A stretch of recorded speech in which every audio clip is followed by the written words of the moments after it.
All right. I okay. So you guys can hear me. That's important. I can't hear you. Fix that. Um, got the sound going out, but it's not going to the right device. Let's see. You'd think it'd be the same as last time, but no, that'd be too easy. No, it's not just gonna want rude. Uh, fine. Is that doing it? Now go to the road reset itself. Let's see. Hold on. Well, no, because the volume again is correct. Mm. Select device, audio mixer. There we go. Pull you guys back in from over here. All right, I see a live mix. I just don't hear anything back.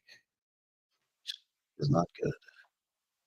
Uh, live mix on one should show the USB, but it does not. Let's open up the chat. Not design, schedule, text. No, not text. Chat. Close this. Chat. So as you can tell, we've got a new setup. Same hardware for the most part. I'll tell you more in a minute. Um, oh, you know what? I wonder if this thing is putting them in place. Uh, output road connect system virtual. There we go. And now uh, let's do test speaker because that's the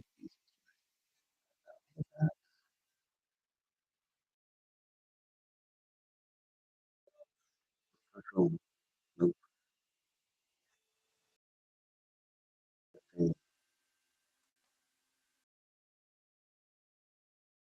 Uh,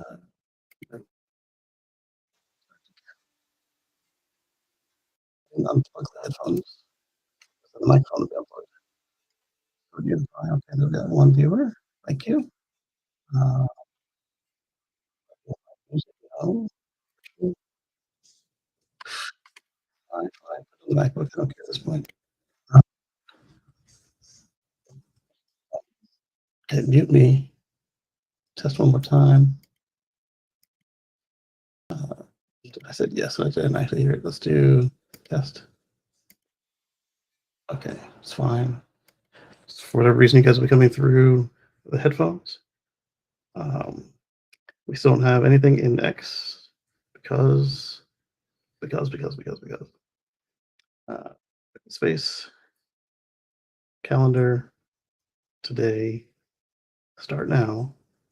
Finally, Highlander, Robert, Slimy, Mark, Georgia, go.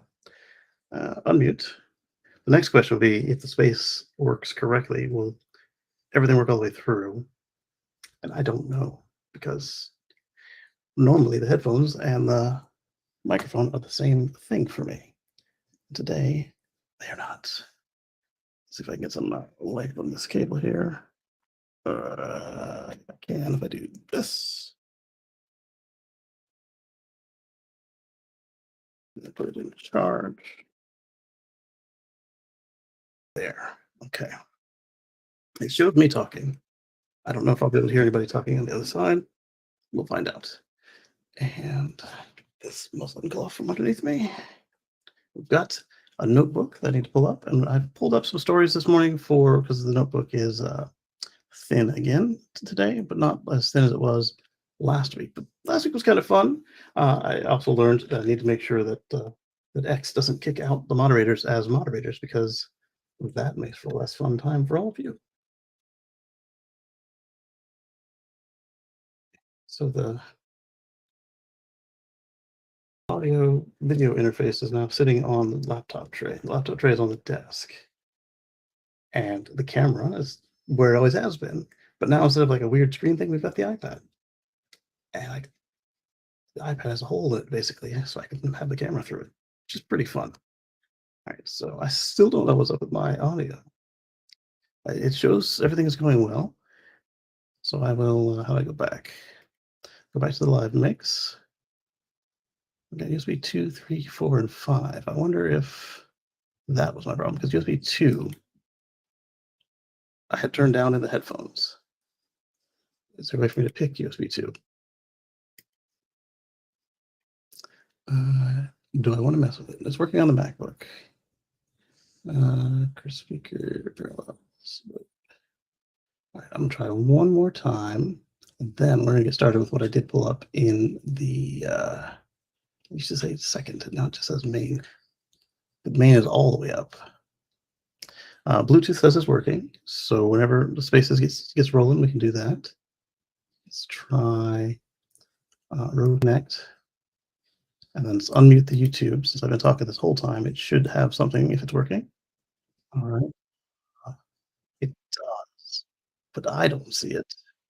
Okay, so we got a mix minus, which is what we want. We want to mix minus, so we don't want feedback. Anders, good evening from Stockholm, Sweden. Good to see you. I don't know what the symbol does. I don't want to touch it. I've got custom. We don't see anything coming back to the system from the computer for whatever reason. It should be USB 2 because that's where we're plugged in. This USB 2. I don't see USB 1. I see the monitor, which just shows the microphone. So what we will do is, like I said, we'll go back and we will turn it back to the PC speakers, and we will carry on as if everything was like I said. Oh, YouTube. Okay. The spaces says it's working, so we will carry on. Let me switch windows here with you guys. We're going to pull this over, and I'm going to make it a little smaller. And I don't know how I'm going to work that part, so I can see the comments and this all on one. What I might do is pull this over to the main screen at the corner of my eye. Yep. And then bring those back, and then put it back in the corner where it was. This will work. This will definitely work. I can see the chat, and it's over there by the phone, so I can see if we need to do anything with that. In fact, I put the phone on top of the computer, and we will do a share the screen. Share. But we don't. I guess we will start with it. No, we won't. Where's the notebook at? We'll start with the notebook because that's stuff I at least looked at rather than thought, hey, that would be a nice topic to talk about. There. You come over here. And for the notebook, we need to get back into the show topics, not schoolwork. So in school right now for this semester, I'm working on Python. And they have us working Python from Zybooks. And it works, but they assume way too much. And it gets frustrating. So it's like, here's some basic stuff that's too easy. And you say, okay, cool. And then here's some stuff you've never heard before that we're going to pretend that you know everything in between. Whoa, we're all in between steps.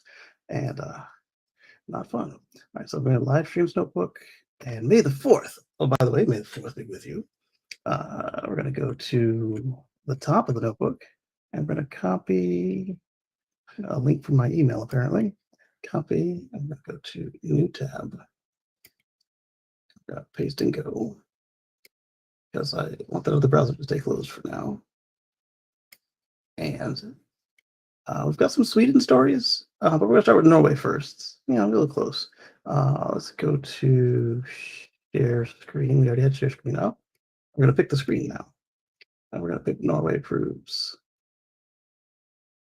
There we go. And then we're going to fix the view. And I'm actually centered. Look at that. Okay, so Norway has approved Tesla's FSD testing on public roads, potential for Europe-wide deployment.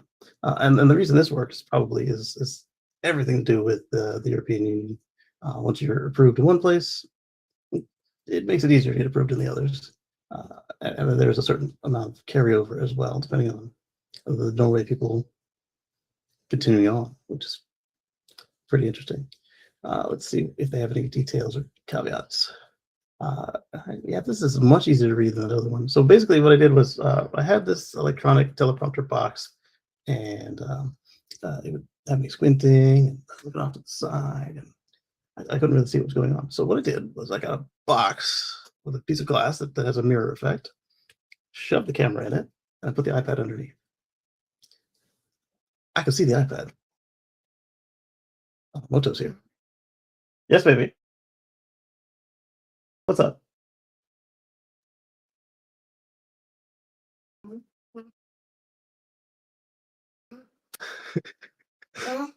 Hi. What? What did you say? What's not working? Oh, okay. You know what though? I think that today is a event. Might be why some of our moderators aren't here. Yes, baby. You just gave it to me. You taking it back already? Okay, bye. Doing what?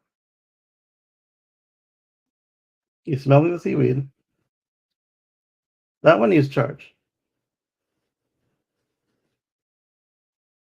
She gave me seaweed. It's already open, and now she's smelling seaweed. And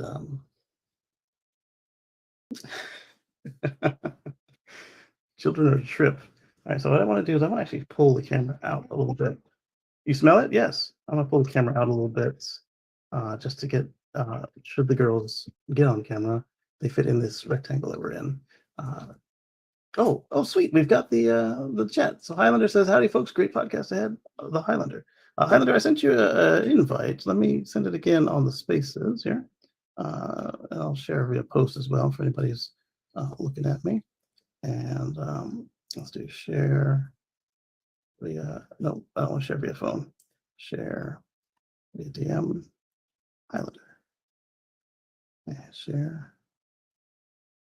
via DM Slimy and Robert.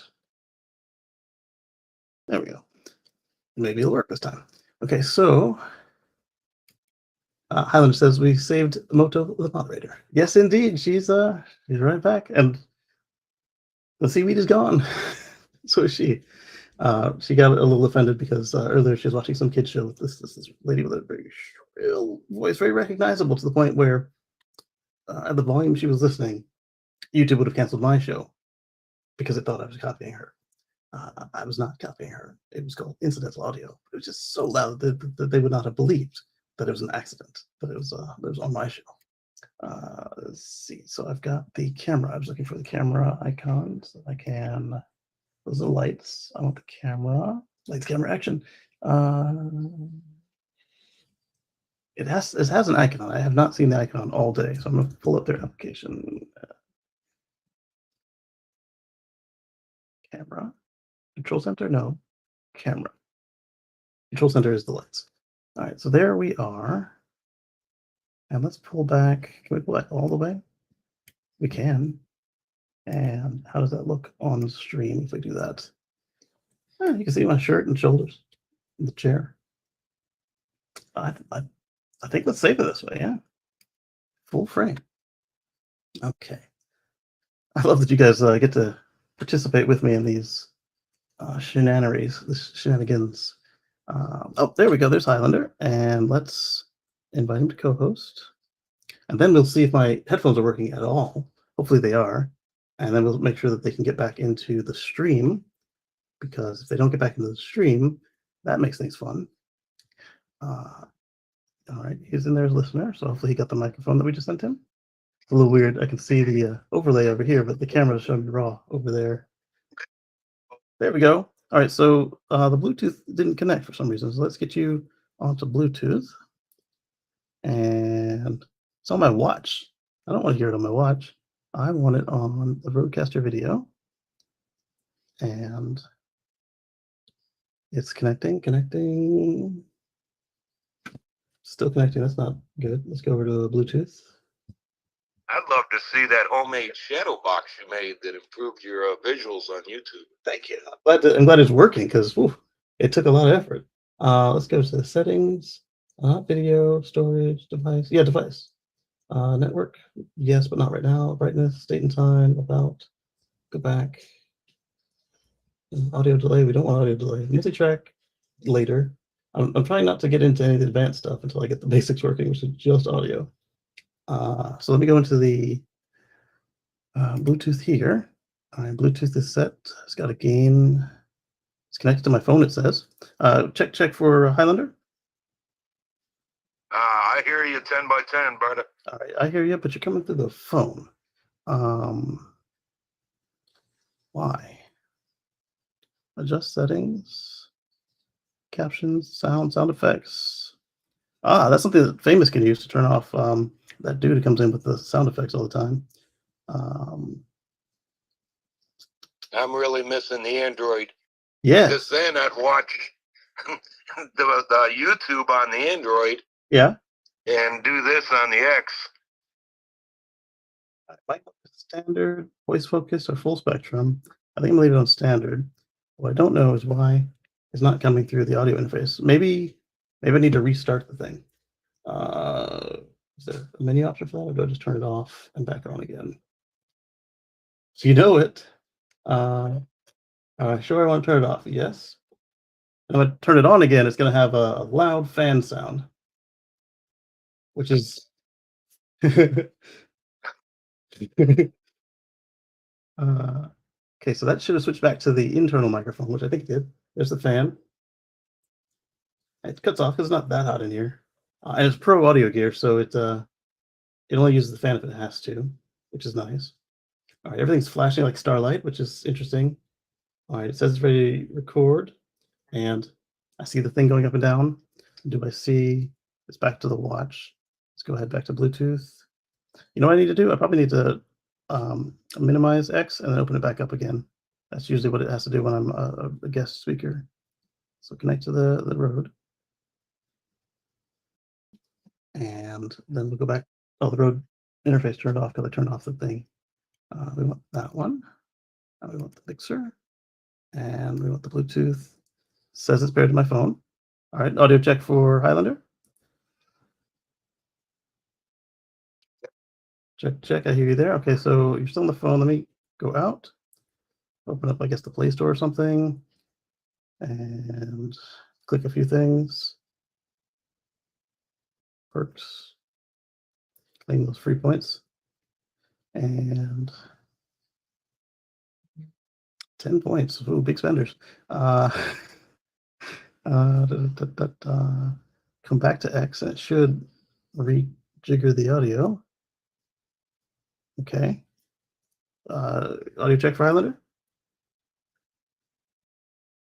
All right, you're in my ears, which means that if you're in my ears, that you probably are on the stream. So let me unmute the stream real quick and see how that sounds. Let me go back a little.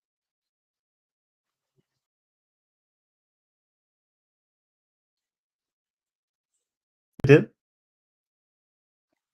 I wonder if that's we need to send something back to a different level. I'm listening to the feed right now. Should at least there.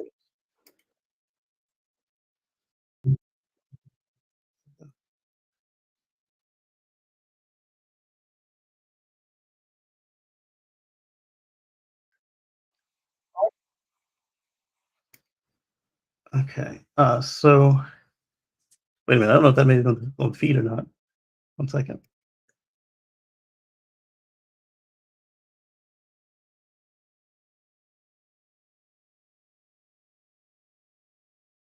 Okay, so it's not on the feed. That's not good. But that might be a matter of, let me pick the microphone back again. It probably didn't like that I turned it off in the middle of it.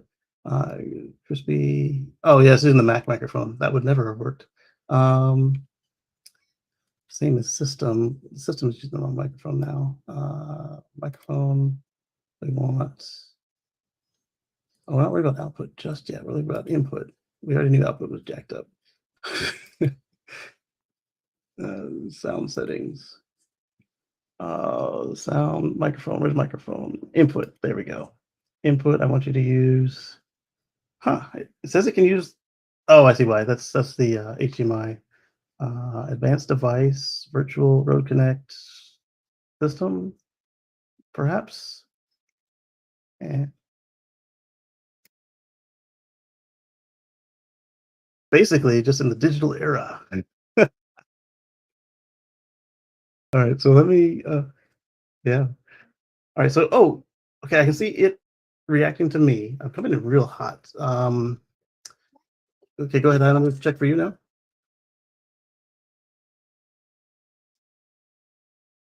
Okay, yours didn't come in at all, but um, that should be a matter of, let's do stream. Go ahead, check, check. Okay. Um, virtual. Uh, Another check, please. Yeah, I'm seeing you, but I'm not seeing you on stream. Try unify stream. Okay, one more time. Hmm. It says 0 input level. Do I have to rewire this thing? Bluetooth is set to in. I see the Bluetooth, and am I connected to the wrong channel? Because I could do it too. Um, Same as system. Let's do not same as system. Let's do it ourselves. Let's do road.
Oh, I'm still talking. They can't hear me. I'm talking into it. But let's go to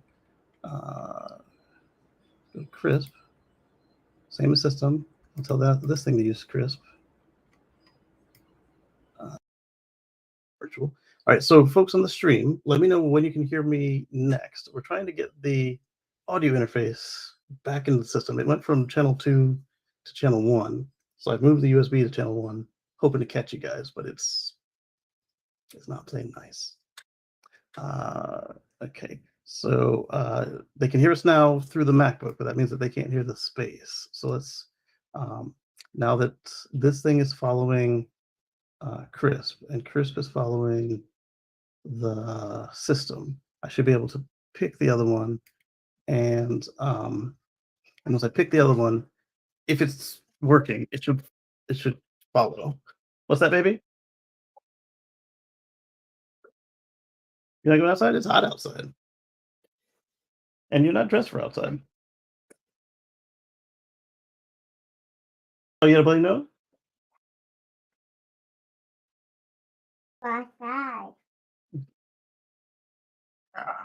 Oh, you do have a bloody nose. Okay. Mommy something new with it? Okay, well, don't rub it. It's going to bleed again.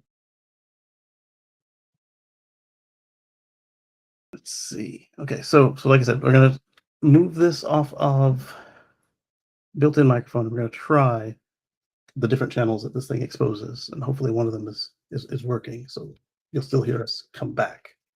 So let's see. All right, so we know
So, yeah. Okay, so now I want to restart the computer, which will be fun times. Uh, but at least you'll stop hearing me twice. I'm going to go to full restart. You know what? I'm going to power it off. I'm going to power it off and then power back on. Yeah, I'm sure. Didn't I just say shut off? I guess I could have clicked it by accident. So, this is fun. So I'm going to leave the audio interface on, so it'll already be on when Mac gets up, which should help. And then we will see from there what happens. We get some beverage.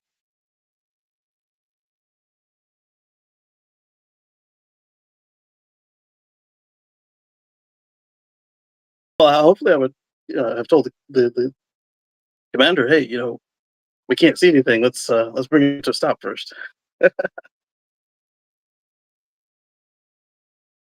Uh,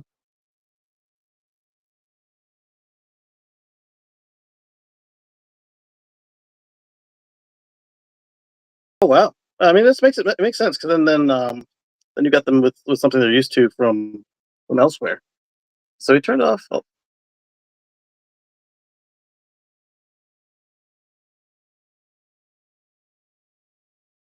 yeah, yeah,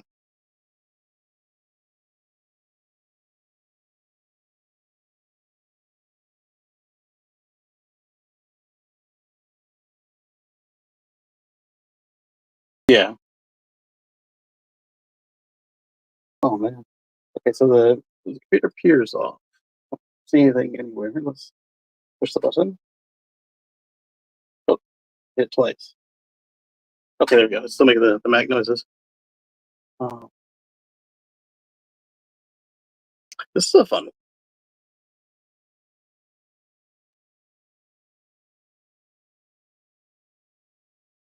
that part.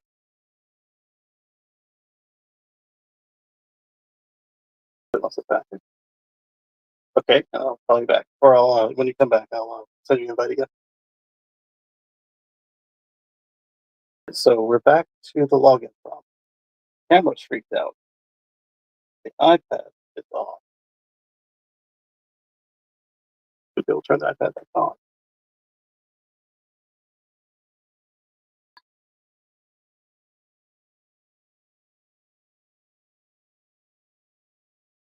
iPad is on. Give my fingerprint for a bunch of stuff.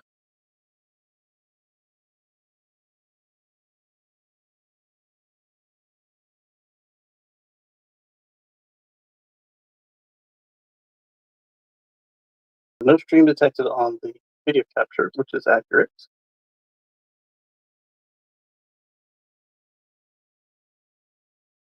Camera is still yellow, whatever that is. Excuse me. See if we see our audio. Screen is super bright. And the other screen, the one for the laptop, is dark.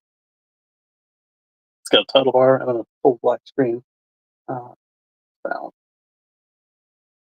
We got the speakers. Let's see if we can't get the sound coming out of the road system, road connect system. Building that. Shooting the road connect system. Just jumped. Wait, come on now, don't play games with me today. I'm gonna do settings, so we need to set the iPad as a surface we can project to. Displays, drop general.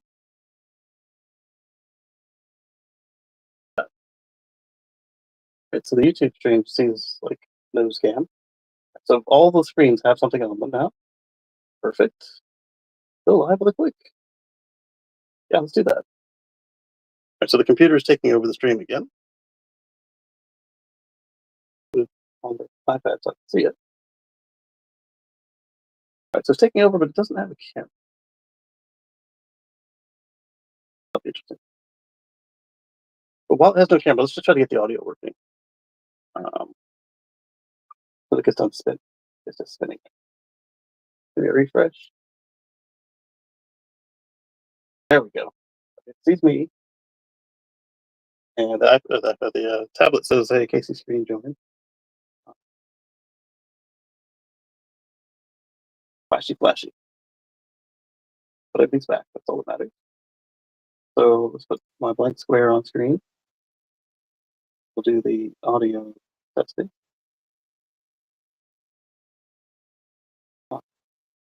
Andrew says he gives me. Highlander says you got a green screen like in the movies. Uh, that's you guys change your backgrounds. No, just me. Everybody else uses the virtual one. I've had this green screen for 3 years now, and we pulled it out of storage and set it up because why not? Another lovely Sunday. That's right, Lee. All of these trials are just us learning new things, whether we want to learn them or not. All right, so I've got the YouTube. I need the there we go. The interface. Let's connect to it. Audio system, and let's go over to hearing. Might be working. I'm hearing feedback. Um,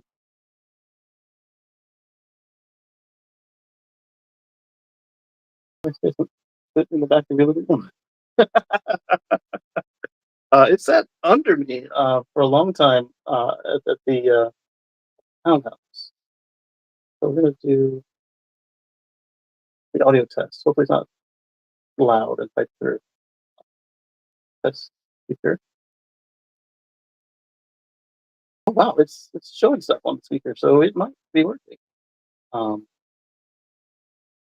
close enough that it might not like echo.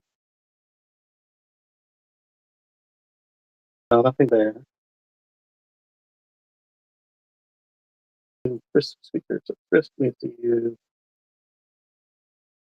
test audio devices. Same system, road connect. Yeah, do that. No, I didn't. Test again.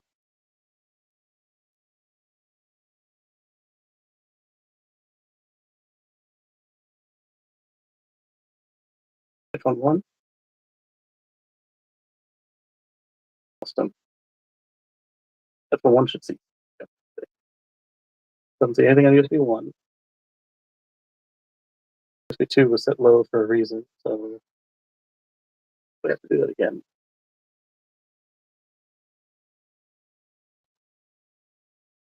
It's just freaking out. Same system road connect. Same system road stream unify. Let's pull in audio. Sound. I thank you guys for bearing with me on this. This is frustrating. So input, we're working on output right now, just because we're there. Next virtual. No. Test. Unify.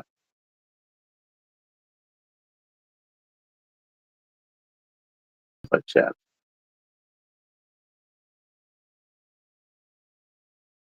Chat. Nothing. They're jumping around, which is interesting. Virtual. Okay. Music.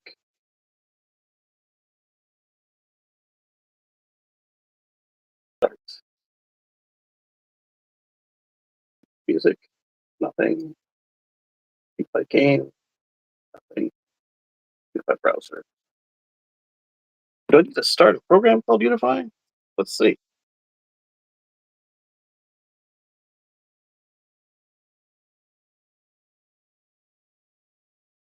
It says there's a road Unify. Maybe that's my problem.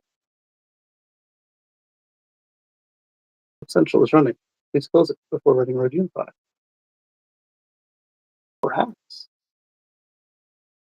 Let's close road Central and see if road Unify works.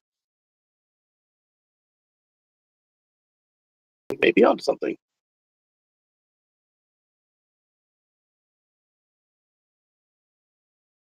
Let's allow it. Rode Unify. Before getting started, connect all audio devices you would like to use with Rode Unify.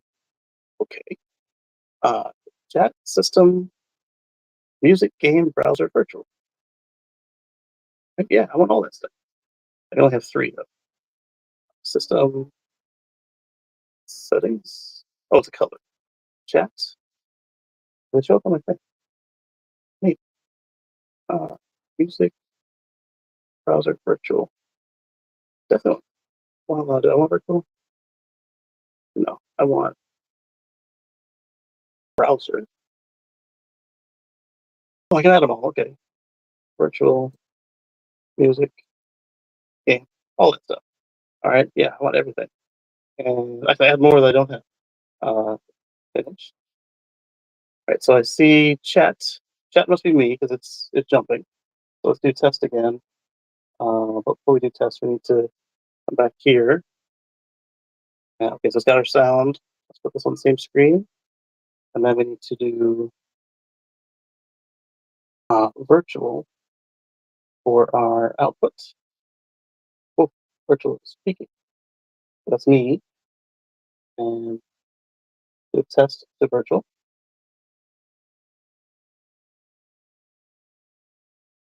It's working. Where are you guys at?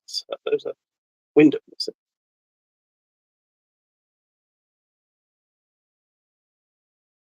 Use that. We'll definitely use virtual because it's doing something. Go to virtual. Unified chats. Unified virtual. So let's do. Oh, it does. It's already on unified virtual. So you guys probably already hear something. I mean, the audio stream is lower than 0, though. It says just because I made a loop. Might have been. Okay, it comes back. Sound effects. Quick scratch. I didn't hear anything. Headphone 1. Recording. Monitor. Monitor. Unmute monitor output. Yeah, unmute monitor output. No output select. Oh, okay. So now I got to tell it where I want to hear you guys at. I want to hear you guys on. Can you hear me fine on YouTube? That's good. Such as which audio source? Let's do. It says no. Let's do. But do crispy like audio loop. Don't want that. MacBook for now. Okay. Like you're gonna MacBook. Oh, with this video back. So virtual. This advanced audio device. Let's try advanced audio device. And can I hear us? I cannot.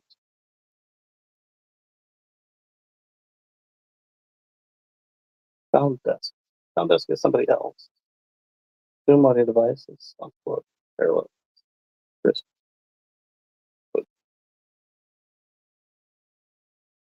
Let's go to settings and thing. Available firmware. None. Preferences.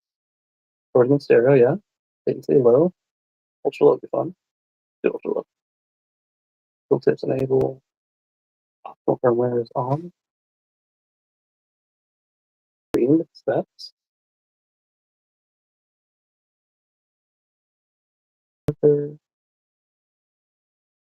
Recording. Green.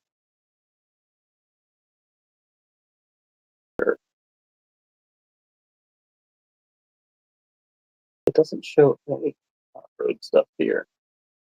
All right, I'm gonna switch back to USB 2. Now that I'll find it.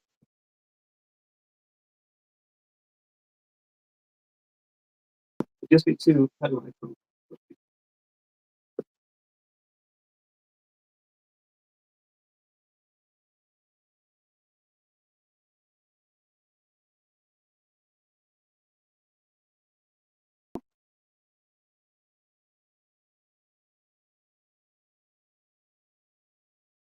Let's try On advanced audio device, I'll put here nothing. Zoom, parallel, no recording. No firmware.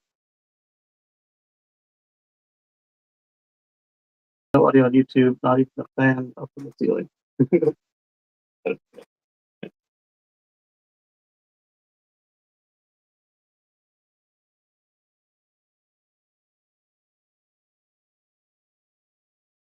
That's okay, thank you, Islander. Alright, so I'm gonna end this road unify. It's not.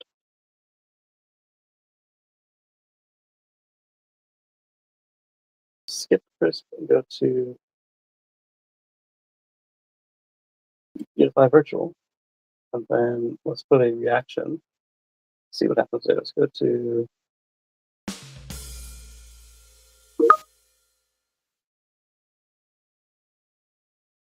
Teams on this device.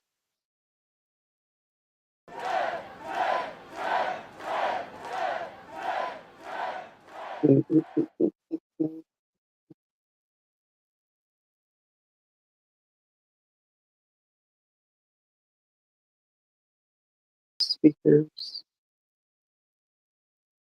All right, closing that one. Okay, it's gone. What else do I have from Rode on here?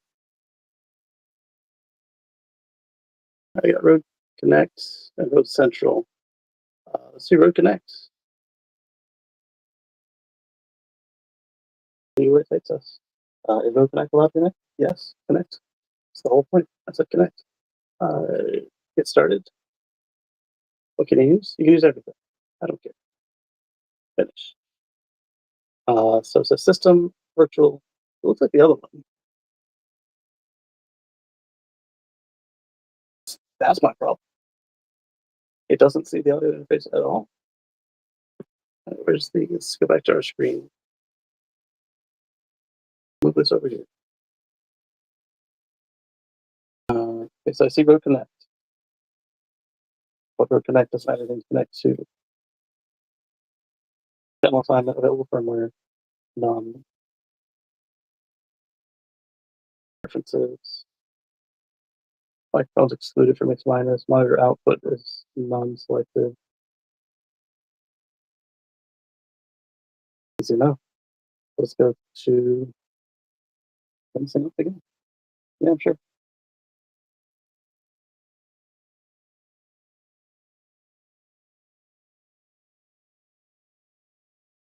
Come on. Spinning. Evolved. Active. Stuff. Settings. I care about video settings. Audio settings. Multi-track. So.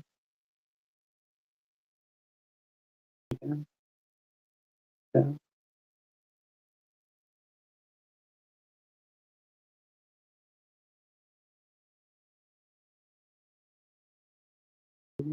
So program. Let's try program. Oh, I see. Record video. All right. So, yeah, so yeah, there we go. Audio delay. 5 frames. Sure. 5 frames is nothing. It's under a second. Device settings. Network. I think that's fine. Wi-Fi is on. Connect to a good Wi-Fi. Got a good wireless signal. Ethernet is not active because it's not plugged in.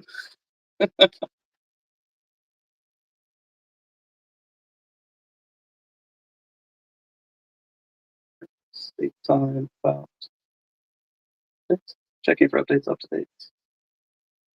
Serial number, firmware version, status. Temperature is low.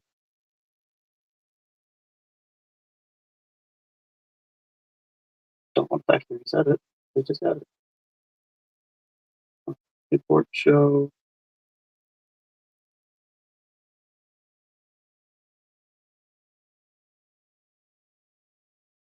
So, sure. So our levels. Combo 1 is on. And let's not mess with the settings with that. It's linked to, it's got the right type. It's got 48 volts of phantom power. That's us. His link would be if we have stereo, which we don't. All right, Highlander's back. Invite the co-hosts. So let's not mess with combo 1. It's working. Combo 2 is off because there's nothing plugged into it. Video clips is at Unity. Sounds is at Unity. Bluetooth is at Unity, but it probably shouldn't be. It still doesn't like the transition from YouTube back to the space. Yeah. They both fight over the audio, so I think it's happening. Oh. Yeah. All right, so something just happened there with the Bluetooth. It went to the watch. Let's go to the video. It's offering this little sound bottle to find, but the sound bottle is off. Back to spaces. All right, so now we should be on Bluetooth. Oh,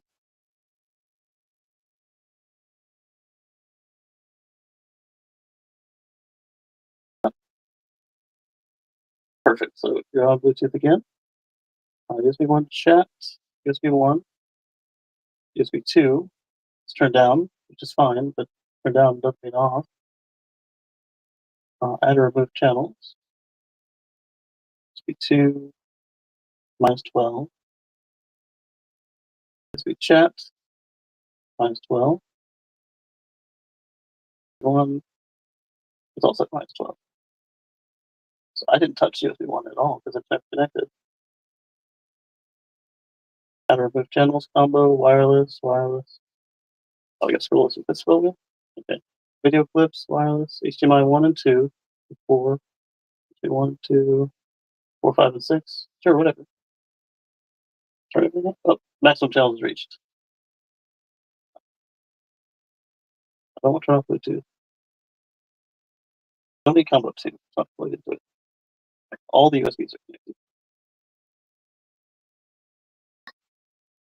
Channels, combo 1, clip sounds, Bluetooth, USB 1, 2, 3, 4, and 5. Those are set to Unity. We're at home. I'm not going to touch anything there. Auto.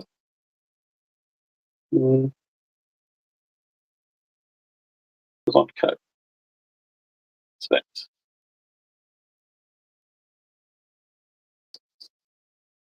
Oh, sleep on auto. And now we will try to start their software again. Or do I want to reinstall their software? Let's reinstall their software.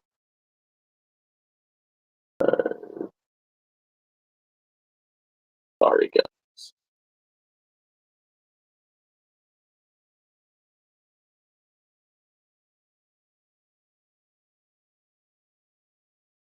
Support.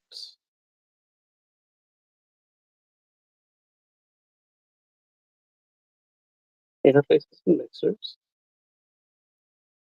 Arms. Back some troubleshooting. Yeah, we'll do that. But I want the software. Let's go back. Put that new tab. Software.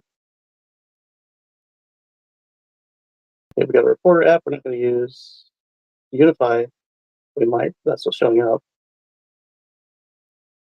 Missing fonts. I don't care about missing fonts. I want to connect to my system. Record podcast. Error. I'm not using a Chromebook. I checked version. I've installed it on my. Okay, so software wasn't what I wanted. There's software help. Let's go back somewhere.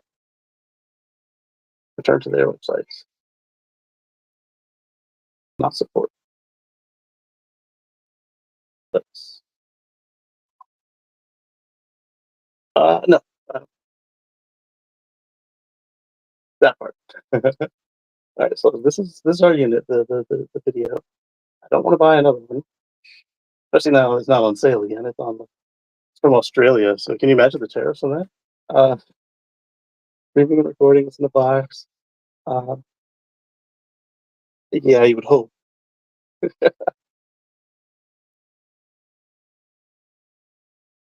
Yeah. User's guide, product manual, social declaration, data sheets, buy now. I don't want to do any of that. I want the download. 48 kilohertz, 24 bits. It's actually better than the other one, which was only doing 40 for some reason. Uh, Software. Like this thing could do the stream itself, which is probably what I'll end up doing next week if this does this again for the Tesla show. Where did I get the software last time? How was it even here at all? Did I get it from the store? I doubt it. I don't like using the store.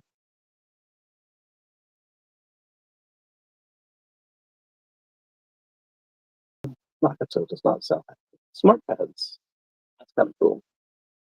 Designed for iPad. A microphone.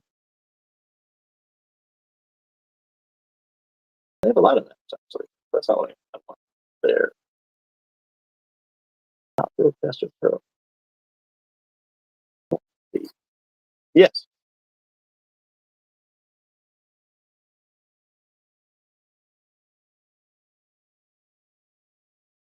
That part. Yeah, and I've already got the hardware, so the software is. Oh, there was a. You guys should have seen it. There was a. You might have seen it. There's a YouTube skit where there's a software developer who was. They wanted her to pay the tariffs directly, and she's like, one, that's not how they work. You pay it, and two, this is software, so there's no there's no physical goods here. All right, so it's not in the Apple Store, which is fine. But I just need the software from the people. Apps. There we go. Apps. Road Central companion app, Road Connect podcasting software, Road Capture, recorder. I don't have the recorder app. I got the Unify somehow. Downfield by road. Let's start with. I don't think I want Connect. I want Central. We want for Mac. Desktop download. There it is. Download the zip file. So it's gonna unpack. I'm gonna install this now. Or port 2, like it says on the device, it's got a little gear for use port 2. All users use 153 megs. Not bad. Do a little password action. Yes. Sure. Okay. Yes. Absolutely. Yeah, absolutely. I'd be glad to do that. No problem. All right, so we've got. It says it's installed, so now we need to find it and launch it. It's the latest thing installed, of course. Please connect. There you go. You see it over IP. Okay, fine. I don't care if it's over IP or USB. But per USB. Um, okay. I see Bluetooth working. I see Combo 1 working. And let's see if number 2 shows up on our audio interfaces. Okay. There we are. There it is. That one. Okay, I see the list of devices has changed. Probably good. A TV. These bottle speakers here. Still want Unify. That was something else. I don't really even want Connect. But does Connect do the trick? Connect doesn't do the trick.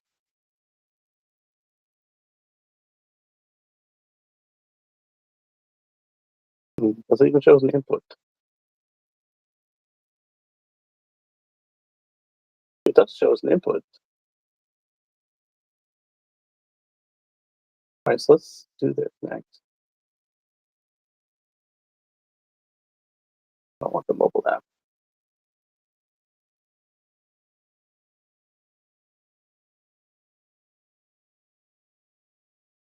So wireless pro, wireless mini, NTG. That's NTG USB, not my U. Right, so it doesn't even support my device. Let's remove it.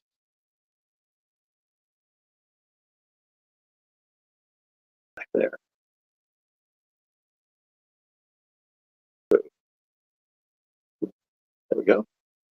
Uninstall, yeah. Move it to trash.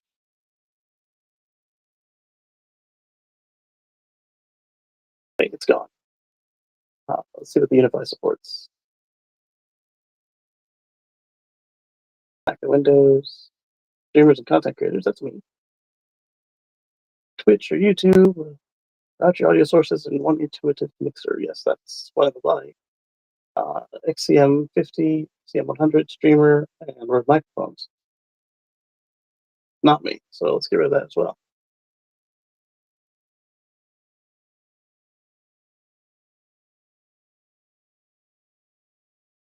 Rode microphones and Rode. Well, it is a Rode device.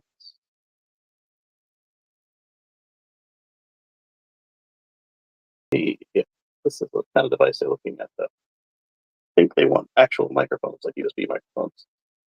This is not that. This is definitely not that. So let's remove that as well. Leave this a trash. Thank you for password. Okay. Okay. Don't want to touch Firefox. Why would I get rid of that?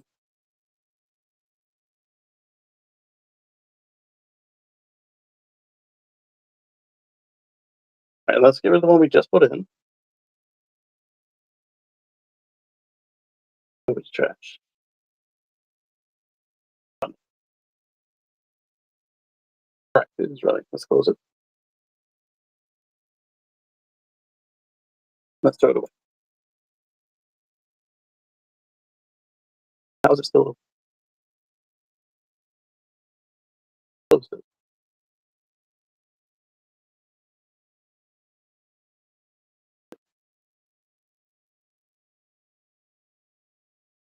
Trash.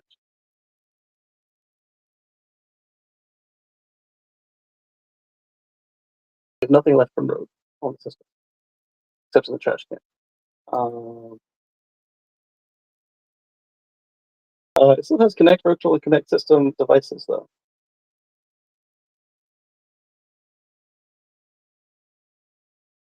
All right, so I'm going to do that kill command on the audio. It'll freak it out, but it will allow me to know that. I guess I should probably pick the macro speakers to do that. On the top. Okay.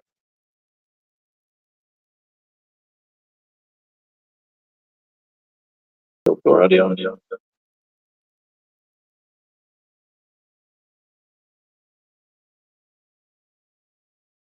Can I hear you?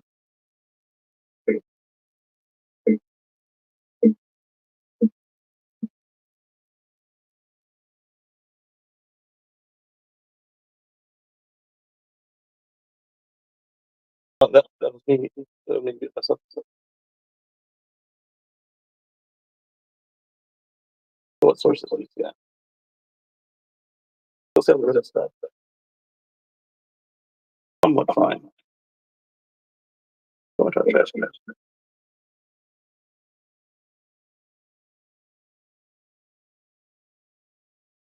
No, the tablet and the MacBook are hearing each other, but I just switched it, so should be good. Let's unmute. Open up a new tab to the trash can. No, let's just open up the trash can. Trash can. And we will restore, not the app. I want the installer to restore. Oh, can't open stuff from the trash can. I know. But you offered it, so I was going to try it. Is there a restore? I don't see restore. Let's put it. Should open the tab. There. What is?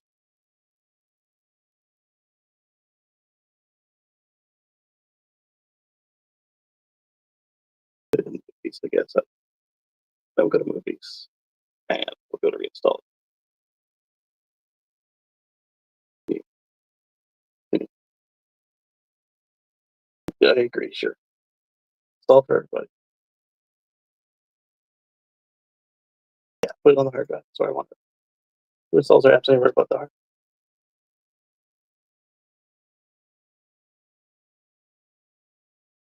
Because it was successful. All right, so now I go to my apps. It's at the top. Disconnect the device to get started. All right, it sees the device. Settings. Monitor out USB. No, don't monitor to the take screen. Available firmware.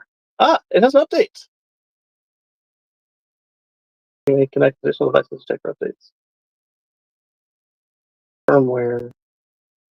No, it doesn't. It doesn't. It's on the latest firmware. I got excited. I was like, that'll fix it. Allow local recordings. Yeah, local recordings. Go to movies. I don't care. Monitor. Don't monitor. It wants to monitor to the monitor. The monitor doesn't have any speakers. Yeah.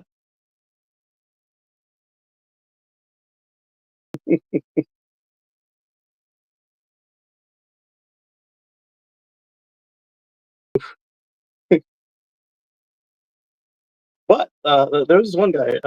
He said, this lady just made an $8 million mistake. Are you gonna let her go? He said, no. She'll never make the mistake that way again. Yeah. So I've got a USB advanced audio device, which I think is this thing, but it doesn't necessarily mean that it is. Speaker, Teams audio. How did I get Microsoft Teams on the deck on Mac? I didn't install that crap. Sound desk parallels. No, I'm not. I'm not because you need it, so it saves us some time.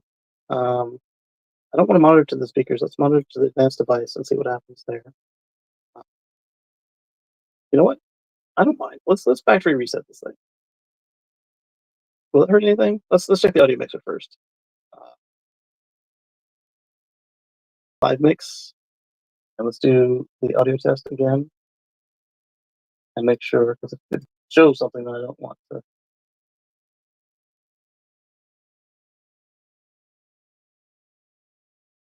It's showing nothing.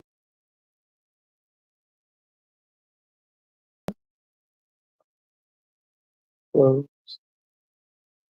Manually pick the thing. Screen, audio device, advanced audio device. Same address, so not that. Built in. You know what I didn't try? I didn't try just using a different port on the hub. Before I go erasing stuff and have to reset from scratch.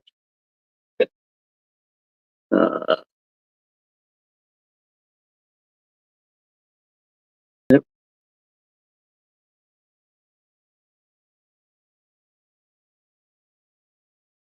Look what I found. It's rotated. I lost the keyboard to the tablet. This is the USB to the interface.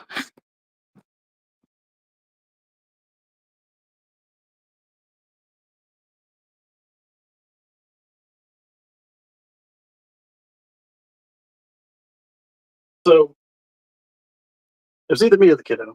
I'm gonna take the blame, even if it was the kiddo. All right. Come on now. All right, keyboard to the tablet is back and gone and back. We're just gonna leave this here. That way it doesn't pull up again. Now that that's plugged in, I bet you this thing. Oh, you know what?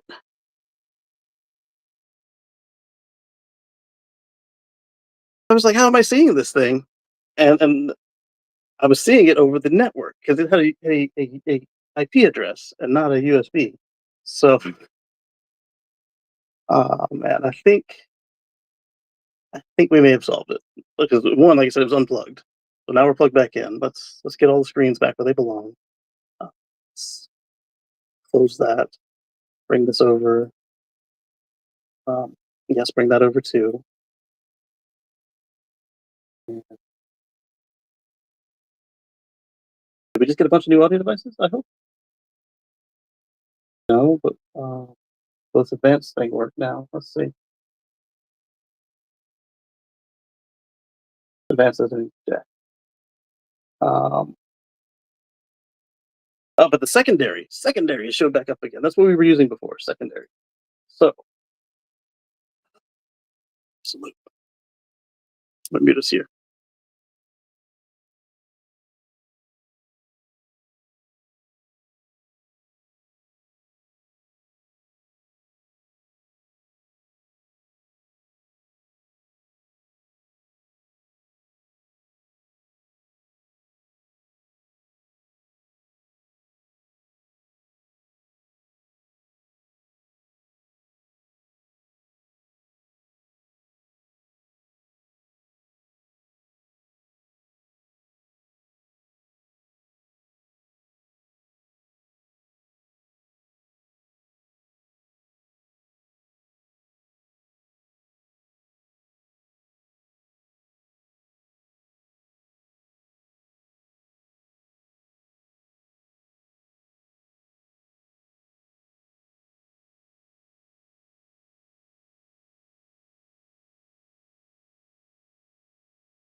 without the stunner.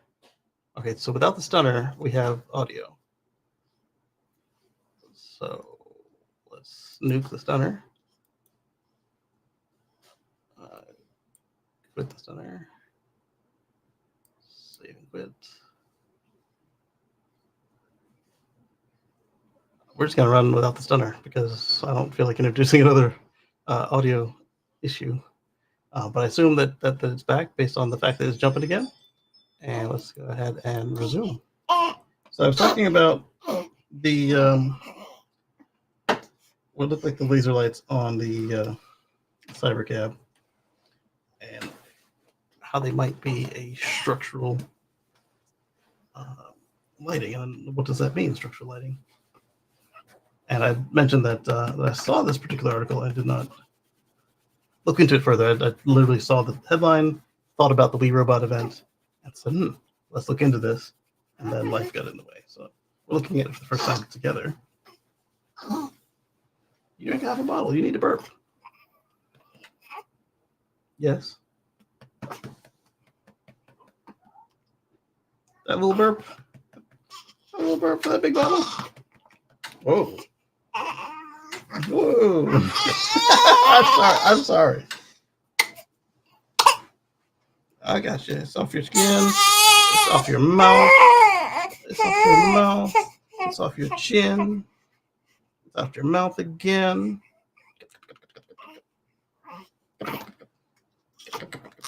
You're making cake better. You wanted that? I know you wanted that. That's why you were drinking it. Yeah, you wanted that. But it's out now. So what I used to tell people who filled up gas cars is that when it's dripping on the ground, that means their Prius is full. Even if the Prius bladder disagrees that it's actually full and let more in, the Prius bladder would squeeze back and it would squeeze the gas on the ground, and they would have wasted dozens of dollars because gas was expensive. Yeah, that's how it went.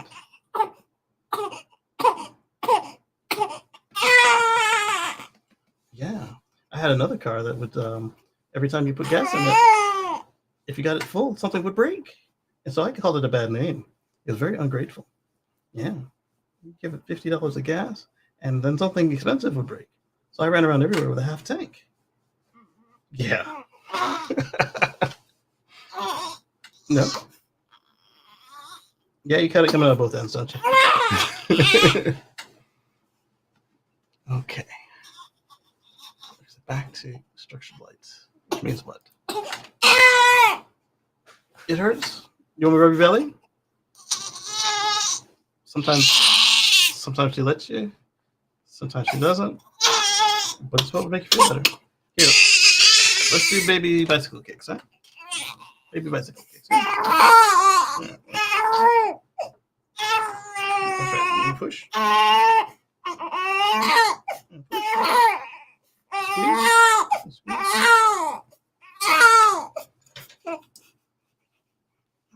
There you go. All right, so cybercab autonomy. Unlike other autonomous vehicles, which are often retrofitted with a couple, complex and expensive sensor arrays, cybercab is purpose-built to be a mass-market autonomous taxi.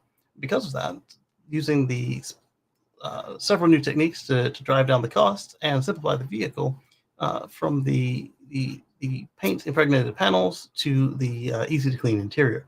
However, the drive to keep costs down hasn't stopped Tesla from looking for easy ways to present a premium and safe product. And yeah, that light thing is really one way that would help with that. And you know you're getting in the right cab. It's like, hey, you need to look for this pattern. Okay, that's me. It's machine technique for capturing 3D information, and unlike normal passive cameras, it can interpret ambient light. Structured light actively projects a known pattern, such as lines, grid, or dots onto the environment. Oh, similar to the Windows Hello and the Apple Face ID. This could be a giant version of that, yeah, and that would explain how they were able to do those graphics. It'd also be a way for the car to communicate with you, since there's nobody inside to do hand gestures. The camera will then observe how the pattern deforms as it hits objects, analyzing the distortions, and the system can precisely calculate 3D shapes. That's really kind of cool. Yeah, we're back. I don't know what happened to the Spaces audio, or not audio, but the Spaces just rugged, completely closed out. But the audio on the machine, the stunner, which would cancel out, cars zooming by, or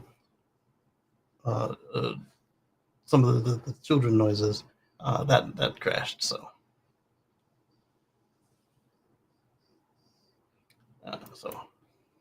I just bypassed.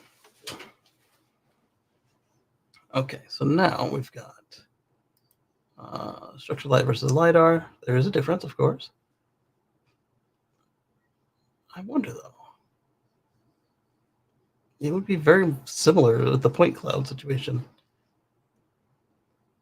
And it is an active beam. But it should be a lot cheaper than LiDAR. A lot cheaper. To the point where you can include it on iPhones and iPads and, just non-premium Windows laptops. It's a little cheaper. Zero box laptops, basically. Andrew says, yes, that's right. Other uses are beyond the possibility of 3D sensing. It could be projecting, could the light projection serve other purposes? Tesla is known for integrating novel new features into its vehicles. So sometimes practical, sometimes just for fun. I think that this would be something they could get some serious use out of. Let's put it that way.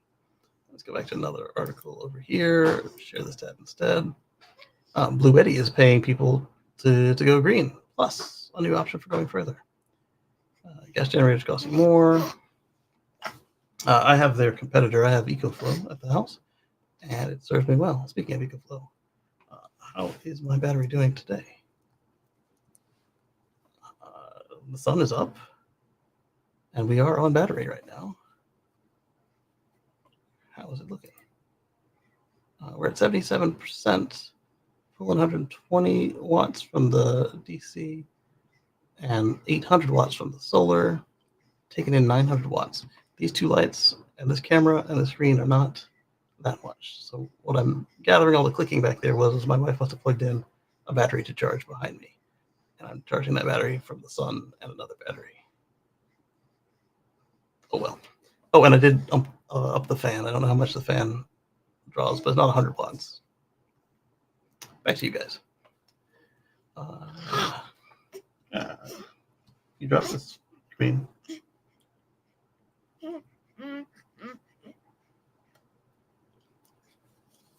It's got a string on it. You gotta watch what you do with the string. It's gonna come out your mouth.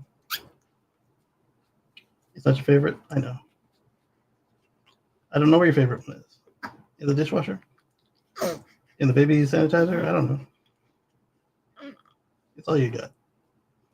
Out of your own hands. There you go.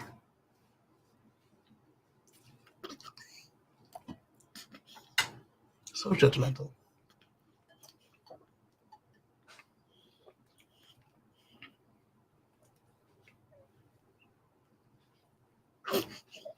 Work it.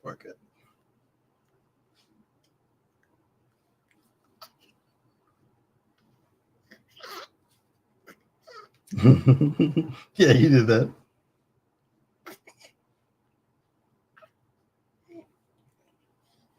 Yeah, you can have it back. But I only got this one.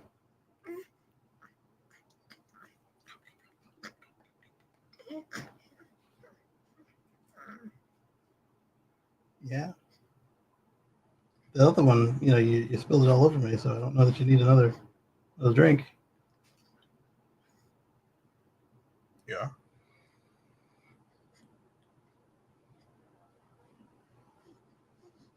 Nah. Yeah, I did put it in your mouth. Here. The other one, you're full. You're spilling on the ground. You're full. I promise you. Yes.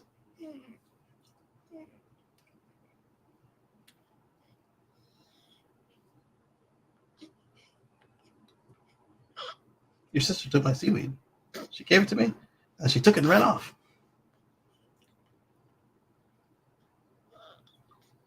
She did. Work that far out. Not ready to give up on a generator. You can start small with the Bluetti. Blah, there's a sale. I thought it was a much bigger sale. Timothy says hi to Heidi Carr. Greetings, Timothy. And hi, Casey-san. Yes. Hello, Timothy. Good to see you. And oh, you did? We'll work it out. Fart.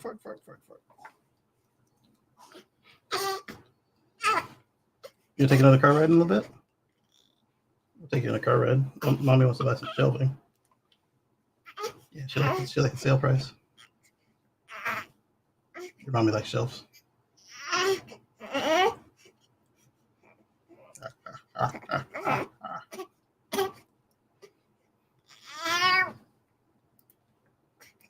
Okay, so back to the notebook. Cybercab and structural light. Somebody's safety report, probably Tesla's.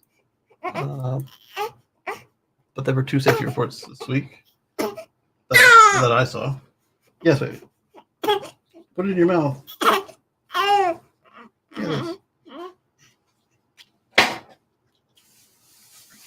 Yeah. She didn't like this one. You had it last. Mommy's gonna live for the one you like. I promise you. She's gone right now. I saw her. Yeah, she did. Oh, you didn't see her. I saw her. I talked to her. You weren't paying attention. Yeah, I know you weren't. You were talking about you didn't like this one. Yeah, I told her. Yeah, she's bringing it. As fast as she can. Yeah, you can use your fingers in the meantime. Tesla has received or revealed that in Q1 of 2025 that they recorded 1 crash for every 7.44 million miles, driven in 7.44 million miles driven in which the drivers were using autopilot technology. For drivers who were not using autopilot, let me make this a little bit bigger because this is just easier for me. Well, we don't want that. Can I scroll it? Am I even clicking into the right thing? I am, but it's clicking funny. Oh.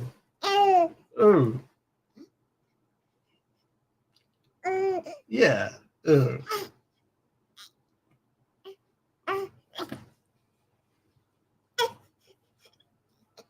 We'll work it out. You want to hold my finger? Oh, you don't want to hold my finger? She's reaching out like she wants to, but she doesn't grab them. Let me just do this view, zoom, open up one. So for every 7.44 million miles driven on autopilot, the drivers who were not using autopilot technologies, Tesla recorded a crash every 1.51 million miles. So these are just in Teslas.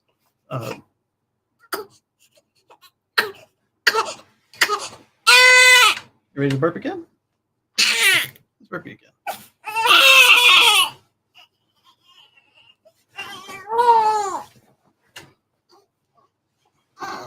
Yeah. All right. By comparison, the most recent data available from the NHTSA, while it's on their website anyway, and the FHWA, who are they? Federal Highway. From 2023 shows that the U.S. was, there you go, good burp, was an automobile, there was an automobile crash every 702,000 miles. So switching from combustor to Tesla. Oh, there it is. Thank you. This one? Your favorite. Go. Take it. you spit this on the floor, your mommy's gonna be upset. There you go. I see your mouth. I see your mouth. Stunner. Okay, so without the stunner, we have audio. All right, I'm being reflected. Why am I being reflected? Let's nuke the stunner. Where am I being reflected from? Is this excellent connection? Did I mess that one up? We're just gonna run without the stunner because that's exactly what it is. Introducing another refresh. And that should be muted. Hi, Moto. Don't fall. You covered your friend? Yes. You covered you covered your friend? Yeah. Talking to Kacey and Friends. Okay, so the audio is muted again on YouTube. And the browser has lost all focus. So that means you can't see my mouse for whatever reason. It's doing the thing. It needs another restart, but we're not going to mess with it. We're going to keep on going. And then he's got a link to the safety report. There's another safety report coming later in the show that I opened up. We'll look at it. They mean FSD. No, they don't. They mean anytime any of the systems turn on. If it was FSD, they would say FSD. All right, so next up, we've got, let's pull another random electric article. Switch here, close there. Ford is still offering big discounts, including employee pricing and free EV chargers. So, after extending promotions this week, Ford is offering significant discounts that could save you thousands. In addition to employee pricing on most Ford and Lincoln vehicles, the company is offering free home charger with the purchase of an EV. Here's how you can snag some discounts. You're not buying a Ford. You don't have a job. We can borrow one day. I promise you. We've looked at them a couple times. Promo was initially expected to end on June 2nd. However, in an interview on Wednesday, the company is extending it through July 4th. Very patriotic of them.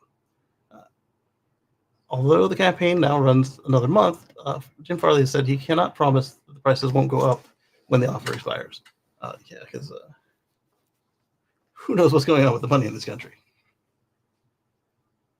All right, so that is Ford.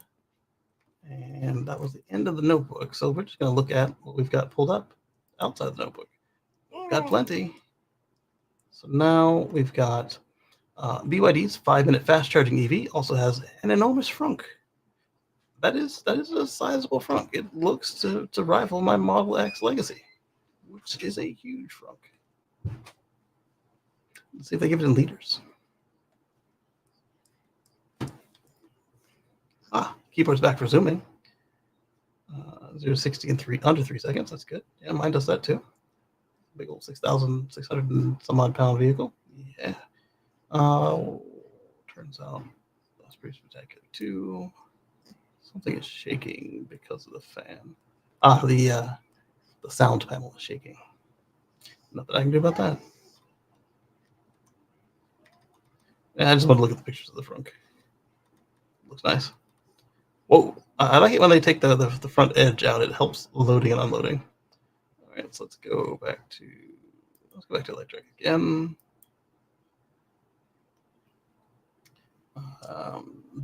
This one is one that came up several times throughout the day of finding the non-notes articles. Is that Rivian has quietly built up an EV battery supply to brace for the tariff wars.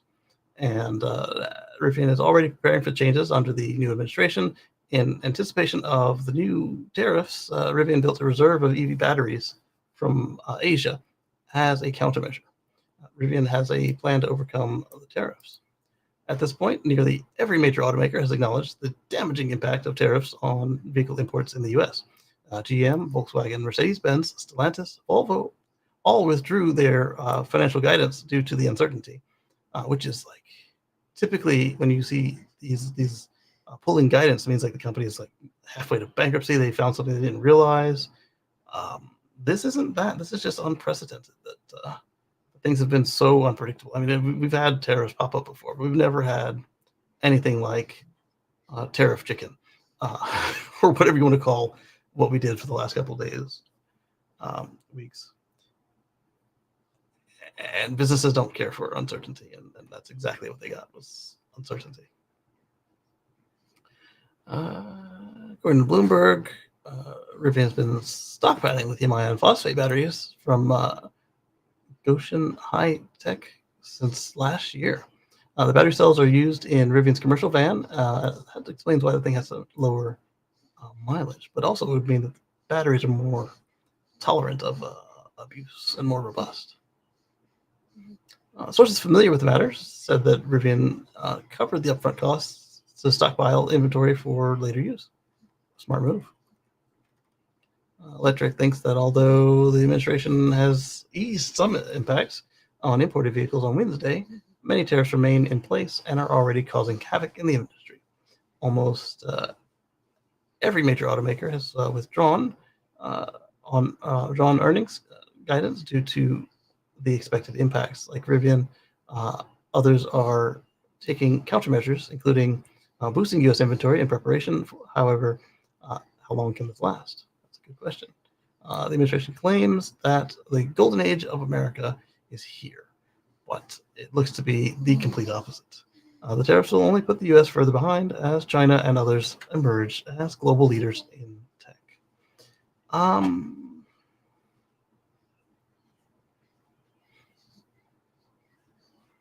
It is making China stronger. I don't know if it will make them the de facto leaders, but it's definitely making them stronger. So let's move on before we get like hyper political or something. Let's go to Drive Tesla Canada and share this tab instead. And we were talking about the Aria earlier. Nissan Canada has launched the home EV charger program with Wallbox and Rocket EV.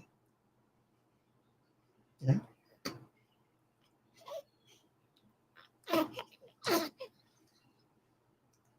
It's a good one when the walls fill.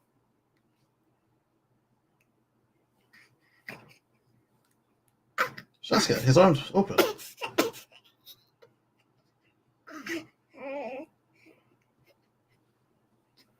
Shaska, his arms wide.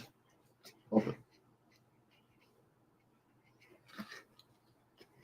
She doesn't like that episode. This is cool. And also hard for me to read. There we go. Let's go one more. Why not? Nissan Canada has launched a new home charging program through a partnership with EV charger manufacturer Wallbox.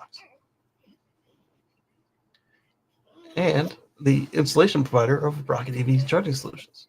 Oh boy. We just had a display flip crash situation.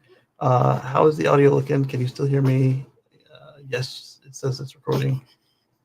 I don't know why the screen flashes. I was waiting on a new interface for this, but they come from Taiwan, and it seems that their first shipment consists of like 10 units because it sold out way fast. And not interfaces in like we have for the audio here, but like a new Thunderbolt hub situation from CalDigit, because it has my 10 gigabit networking that I like to use, and it has no extra fluff like this one I've got has that uses up 2 of my Thunderbolt ports.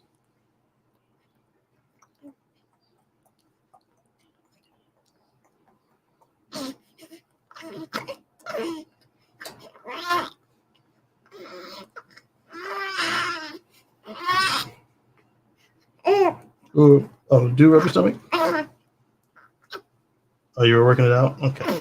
I started rubbing her stomach and she made a noise. She's like, "What? Why'd you stop?"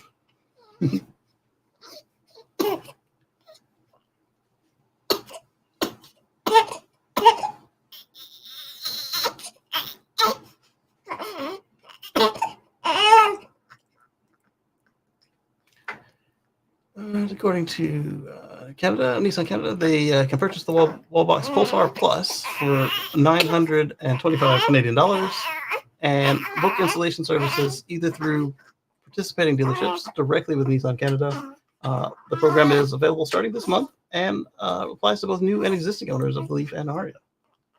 Oh, the Leaf too, huh? How does that work? Because the Leaf would do it through the Chatamo port, and I don't believe they ever sold that connection outside of Japan for the home connector. And the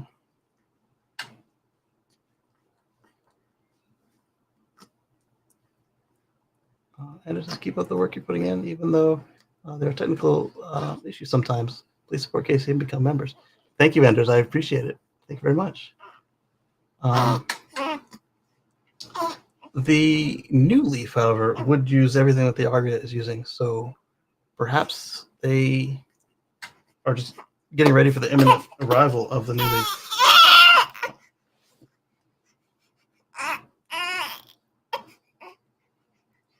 Well, if you would take in less air when you eat your milk, you would have less air in your system.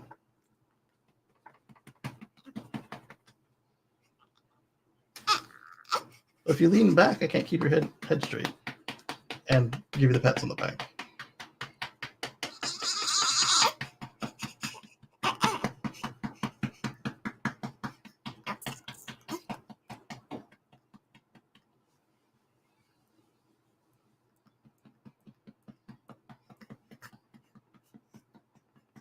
So that's interesting. Let's do a page down here.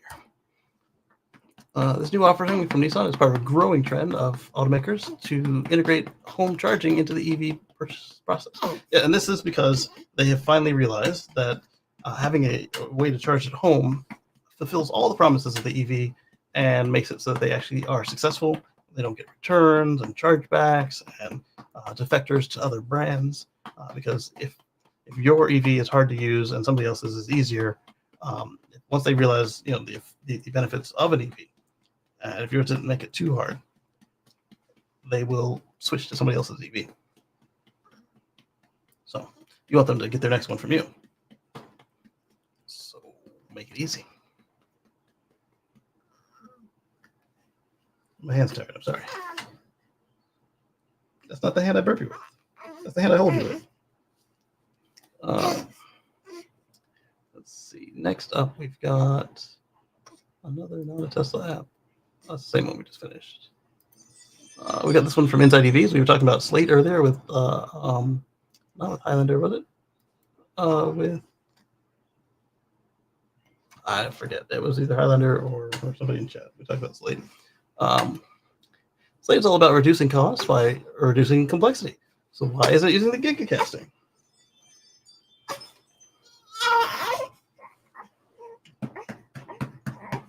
That's a good question. The gigacast machine has a price. The question is if they're going to make enough volume to cover that.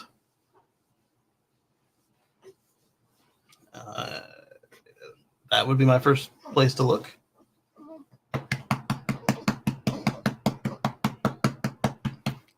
And let's go on further. Make it bigger. Slate won't be using gigacasting for its upcoming $20,000 truck. Pioneered by Tesla, the gigacasting is a new manufacturing technique that can reduce costs and complexity. The automaker says that it has cost savings that are so great elsewhere that it doesn't need to do this. So it's a Slate like a Saturn V, the Saturn-like EV startup is building a name for itself extremely quickly among EV aficionados. After all, it's doing the same thing that most automakers won't dare to attempt: launch an EV brand with a $20,000 truck with as few features as possible. Sounds wild, especially in a world where EVs, all battery electric vehicles are synonymous with expensive luxury cars. They don't have to be, and we've been saying that for a long time now. They don't have to be. They are, but they don't have to be. Still, Slate is dead set on using its Jeff Bezos bucks to accomplish its mission, and it's going to do that without jumping on the automotive mission. And we talked about them last week with Highlander as well. He pointed out that the people he's interacted with are on the right track, doing the right thing, saving money, and making it happen.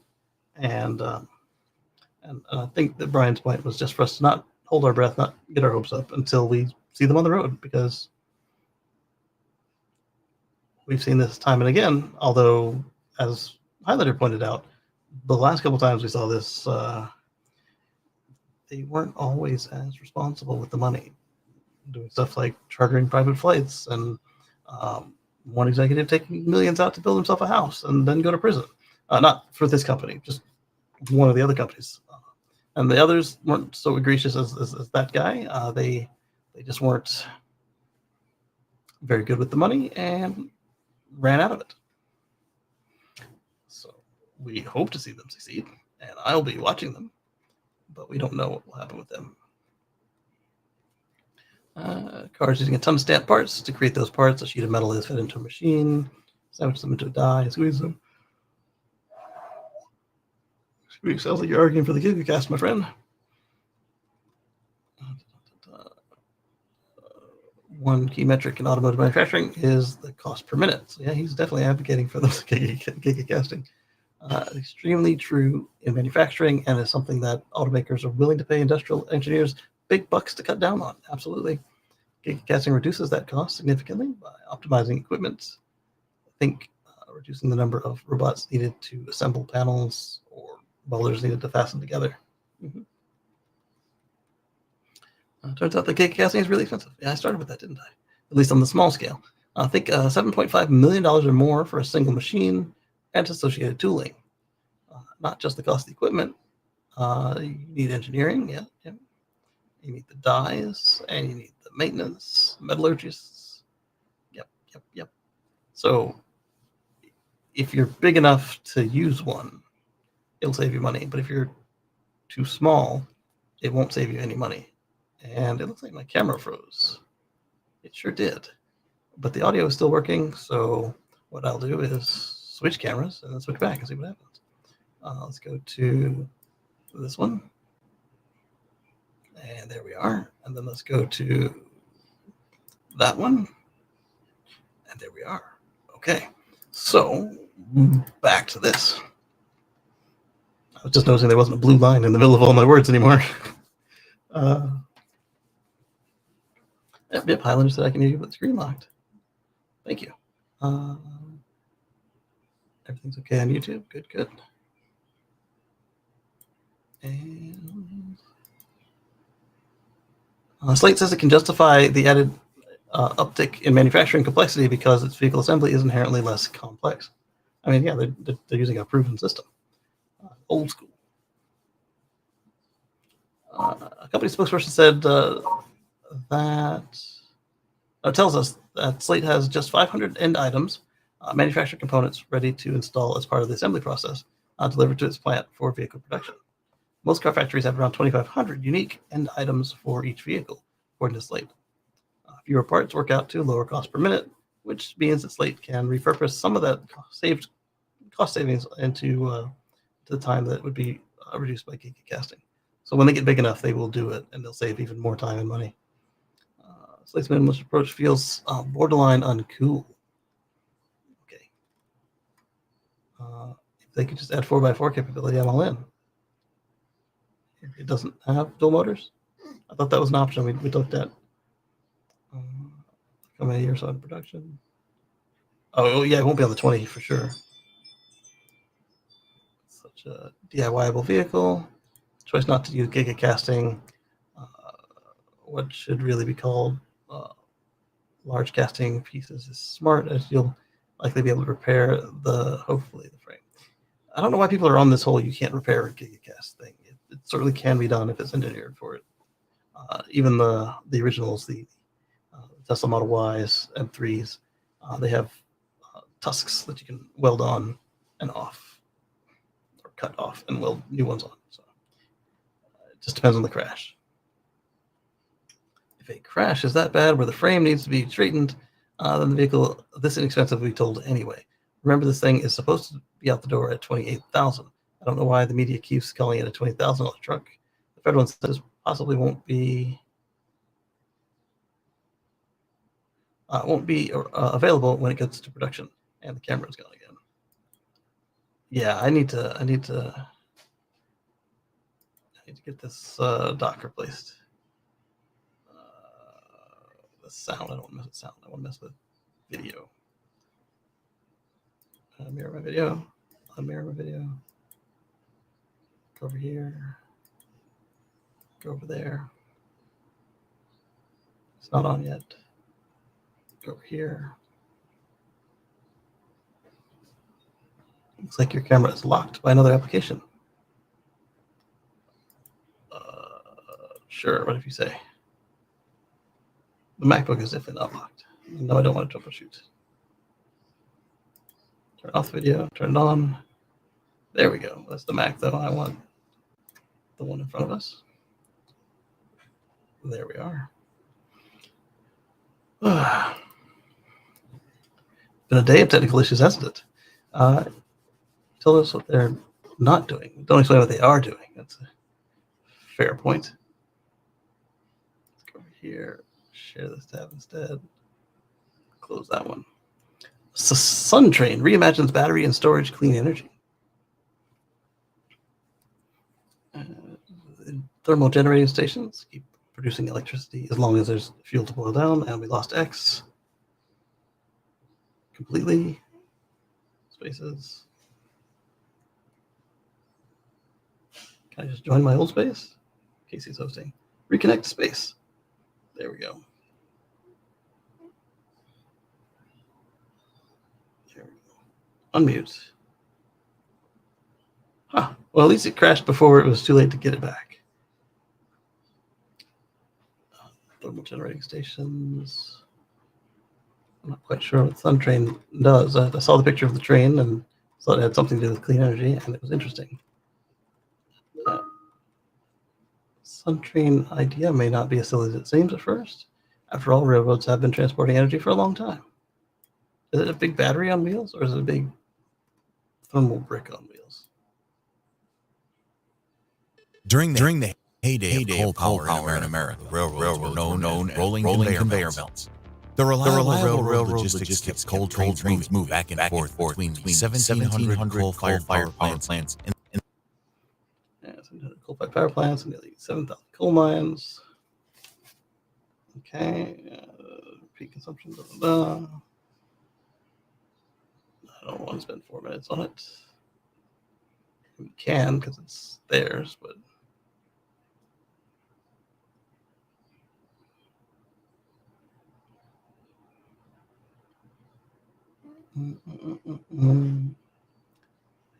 freight and railroad network.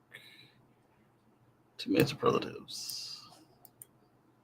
30 terawatts.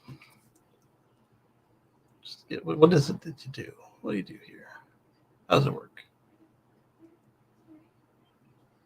You got investment. That's great. Off the shelf. Wonderful. Fossil fuel service. Don't care.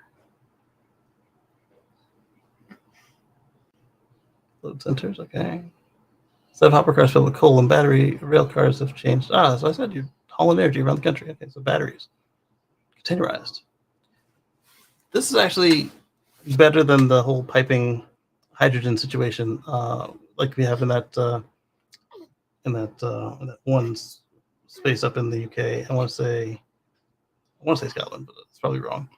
The instead of shipping bottles of hydrogen that they made from the wind power, they could have these containers, charge them up with the batteries, and then drop them on the grid and just keep them on a loop. Because the whole problem is that building the undersea cable capacity they need is going to be cost prohibitive. So that would be one way to get the energy in and out.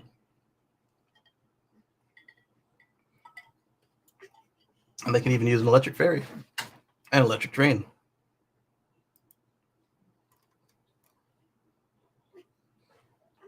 Let's go over here, Drive Tesla Canada, share, close. Polestar has paused the 2025 financial guidance amid tariff uncertainty. So we were just talking about several of them doing that. So there's that. Close that one. Electric cars are more reliable than gas cars. New study. Whoever could have guessed? With less moving parts and solid state components. That's what happens, right? I mean, that's what I would have guessed. And I don't see a blue light again. So, okay, we're not frozen. We've just switched over to a weird camera. Let's go here to. Oh, we don't even see the correct camera. Great. Oh, excuse me. Yes. How can I help you?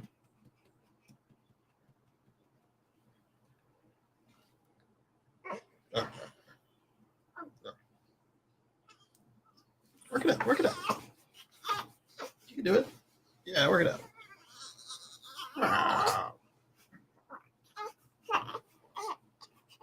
Would you like this one? Yeah, I thought you might. Watch the cord now. Watch the cord. Don't yank us down.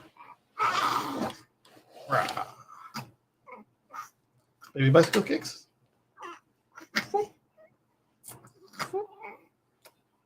There you go.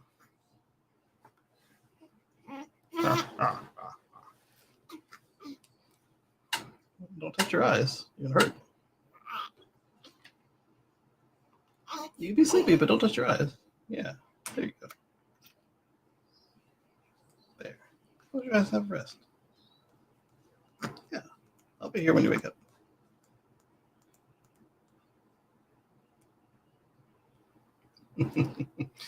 All right, I don't know what to do about that whole missing camera situation.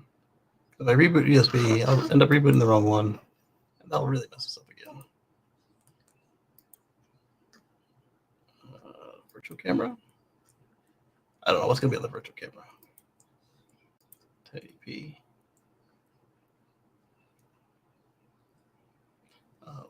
Part of the reason there's like a thing on my face is that the phone is actually right in between me and the laptop camera. USB audio. Don't want to touch the audio. I want to touch the camera.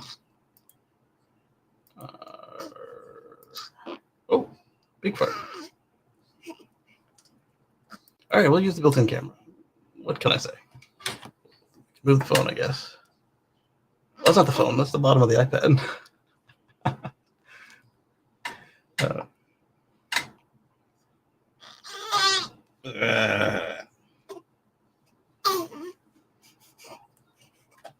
You want to hold my finger? You can hold my finger.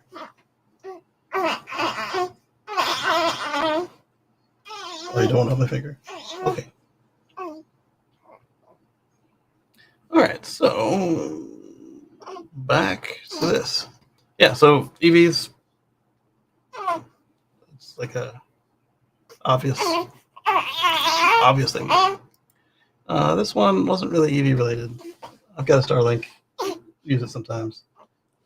It's on pause right now. But Space has improved the Starlink router mini.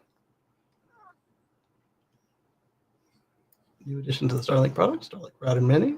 The router is available for the first time in the US through the official Starlink shop. It's expected to expand to other regions in the future. Optimized for compact performance. Unlike the larger Gen 3 router, it covers an area up to 3,200 square feet. The Mini is designed for smaller spaces, up to 1,200 square feet. It supports dual band 2.4 and 5 GHz Wi-Fi with multi-user, multi-in, multi-out. Specifically, 2x4 on 2.4 and 2x3 on 5 gigahertz. Ensuring reliable and simultaneous transmissions. The router is also equipped with WPA2. So if you have a smaller space and didn't want the router 3, you now have another choice.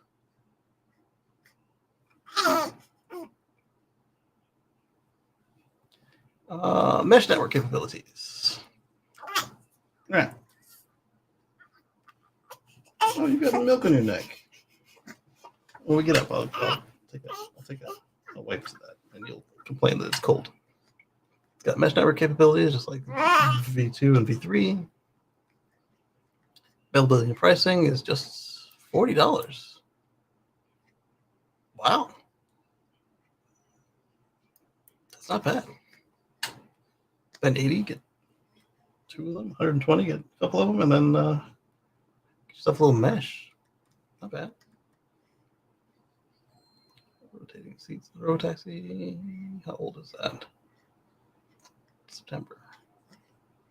Tesla drives consumer sales in China, and we've lost USB again. It comes back, and we still got audio. That's good.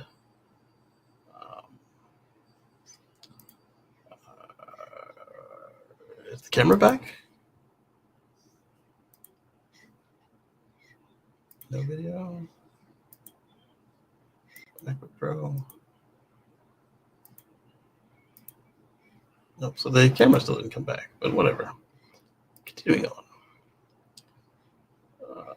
We are here. Let's go there. Home solar prices just hit record lows, and storage is even cheaper. We talked a little bit about that with the previous story. Say hello to high wattage solar panels. Home solar panels are getting more powerful since H2 of 2023, so second half. 81% of quotes included panels rated under 400 watts. By 2024 second half, the number had dropped to just 14%. Hey, there's Robert. Let's go ahead and invite him to speak. Oh, Robert dipped out. Okay. High wattage panels can reduce the number of panels needed per home, saving space and installation time, but there's a wild card in 2025, the tariffs. Man, U.S. solar customers are really being fleeced for solar installations.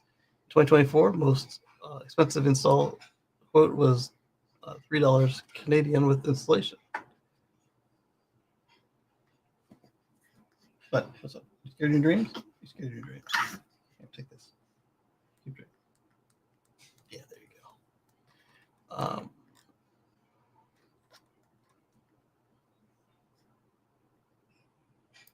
What else do they have?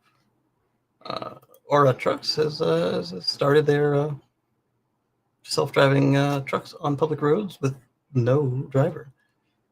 Previously, they had a safety driver involved, and these are gas trucks. They run the straight around the highway, and then when they get to local, driver hops in and takes over.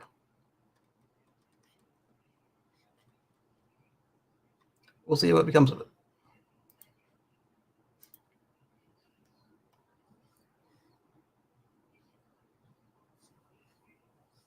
Rivian quietly built battery reserve. We talked about that. Don't need to belabor it.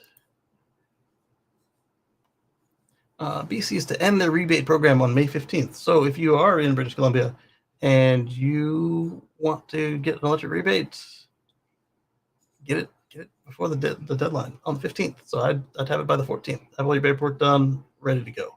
Otherwise, you'll find yourself with a higher bill.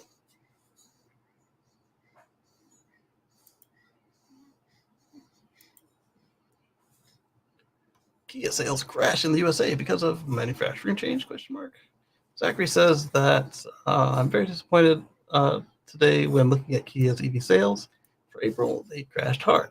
EV6 went down from 2,051 sales in April of 24 to 656 sales in April of 25. I mean, there was a trade war. I mean, yes, they are making them out of Georgia now, but has that fully caught up yet?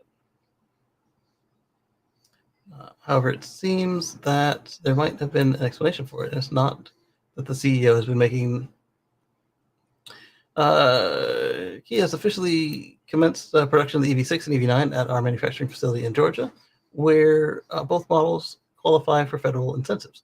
And now Kia's EV customers will benefit from charging flexibility and more convenience than ever before. So this is going to be native NACS, local, so it should qualify for the incentives, which they never did before, and native NACS. So like I suggested, it might be that the factory is ramping. More than 40,000 charging points nationwide. Kia unveiled significant enhancements. Kia also noted that this news release was a world-focused news release from Kia Global Media Center that the Kia EV3 won prestigious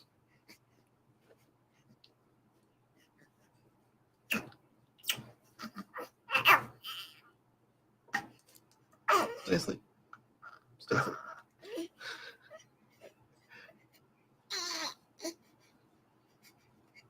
All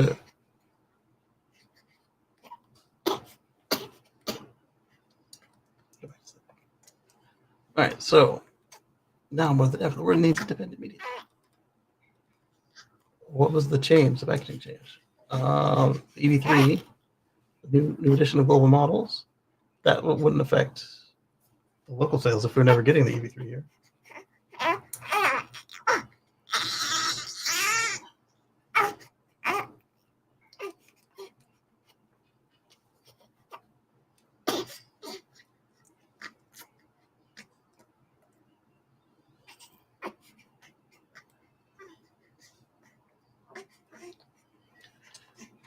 I missed it. Whatever the other explanation was, I missed it.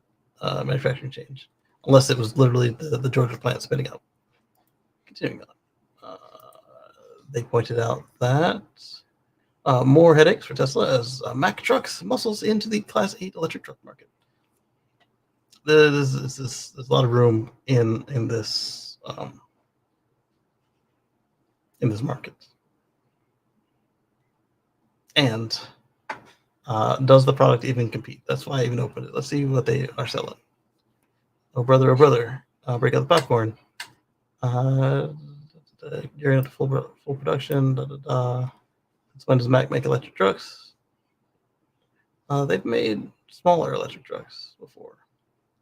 Back in 2020. The garbage truck. Yep, exactly.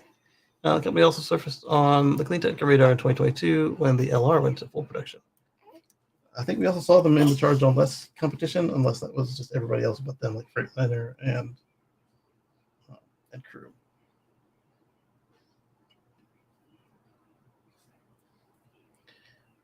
In 2023, the company expanded its electric options, announcing the start of production for medium-duty Class 6 and 7 trucks.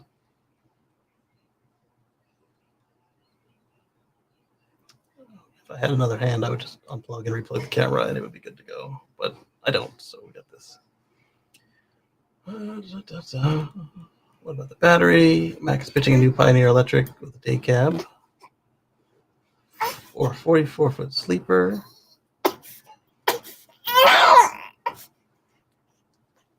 44-foot sleeper, shorter hauls, 176 watt-hours a kilogram, 270 watt-hours a liter, 750 kilowatt-hours of energy. So unless they're really aerodynamic, then this is not a competitor for them. It's a competitor for Freightliner. Just is what it is. Let's go over here to these guys. All right, so Congress is still trying to end the California's ability to set their own air standards. Voted by authority for the congressional review to block California's state's right to protect its own residents' lungs and pocketbooks. Congress doesn't have that authority, and the Republican Party is once again just farting in the wind. We've heard plenty of stories about how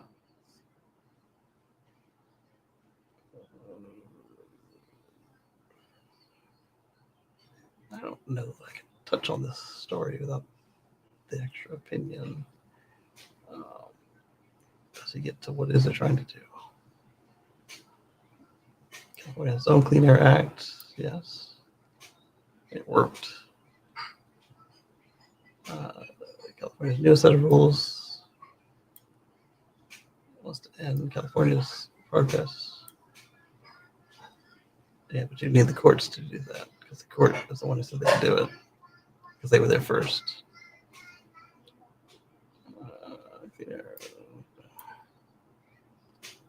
Within 60 days. Interesting. Let's go over here instead. Waymo says its road taxis are 25 times safer for pedestrians and cyclists.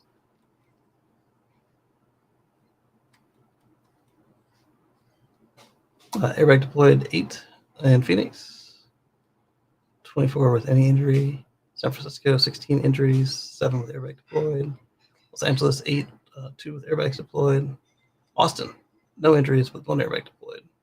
All locations, 48 and 18 with 2 serious injuries. Yes, baby. Daddy, Yes. supermarket carry go shopping by for me. The code.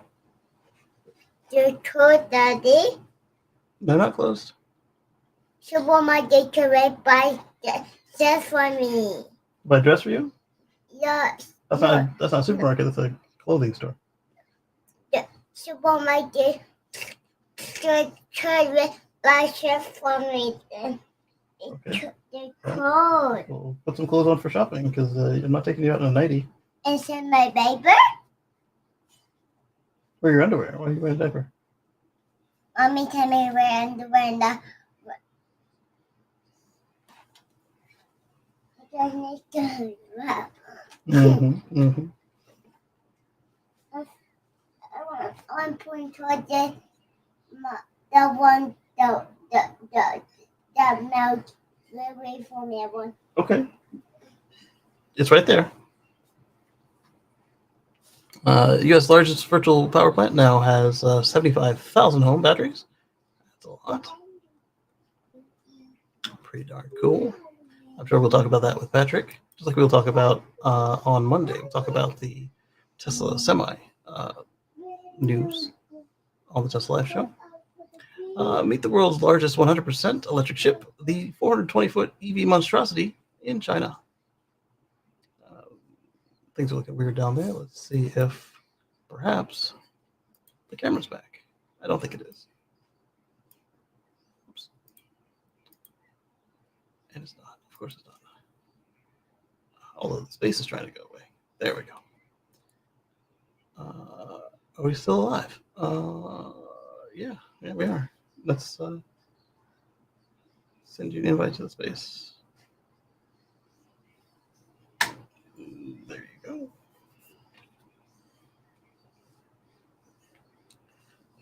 And so let's see what this is dealing with here. 420 feet, 130 meters. Spy in Kent. The world's largest fully electric ship. The Tasmania Australian shipbuilder said that the historic moment represents a giant leap forward. Yes, it does. Incat hull 96 is 130 meters long or 426 feet. I'll give you an idea of how big that is. The average mega yacht is about 60 meters long or 196 feet. So it is darn big. They built the vessel in South African ferry operator Bookbus. The ship can carry up to 2,100 passengers and 225 vehicles, and will run from Buenos Aires to Uruguay. The 100% electric powered vessel is equipped with over 250 tons of batteries. Incat claims that with over 40 megawatt hours of battery capacity, good gracious, energy stored in the storage system is 4 times larger than any previous maritime installation in the world. The system channels energy to 8 electric-driven water jets from Forstilla. Top comment is, looks like these are over 2,000 square meters. On the top, they could place solar panels that could potentially supply 400 kilowatts during the day. Yeah, if you use the high output cells. Yeah, there's no reason for this roof to be blank like that on an electric vehicle. Put some solar cells up there. Goodness gracious. What a waste. You could probably do with less batteries if you had enough solar too. Maybe not a lot less, but maybe a ton or two. Work is being finalized on the vessel's interior, which include 2,300 square meters of duty-free retail rack. It includes a few things to complete before sea trials this year, including the final fill-out, battery installation, and integration with the energy storage system. Yeah, he's right. They left a lot on the table.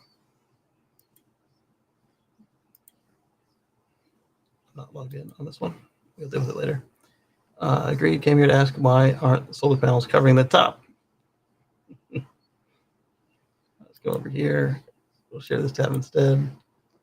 Go back. You guys aren't looking at that. I'll log in.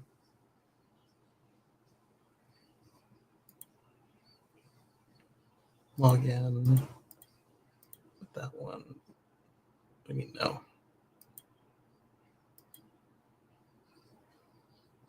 Error occurred.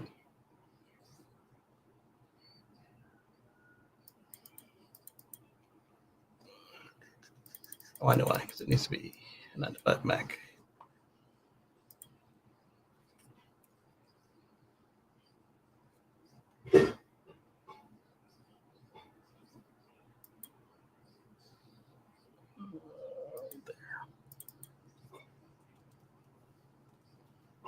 No.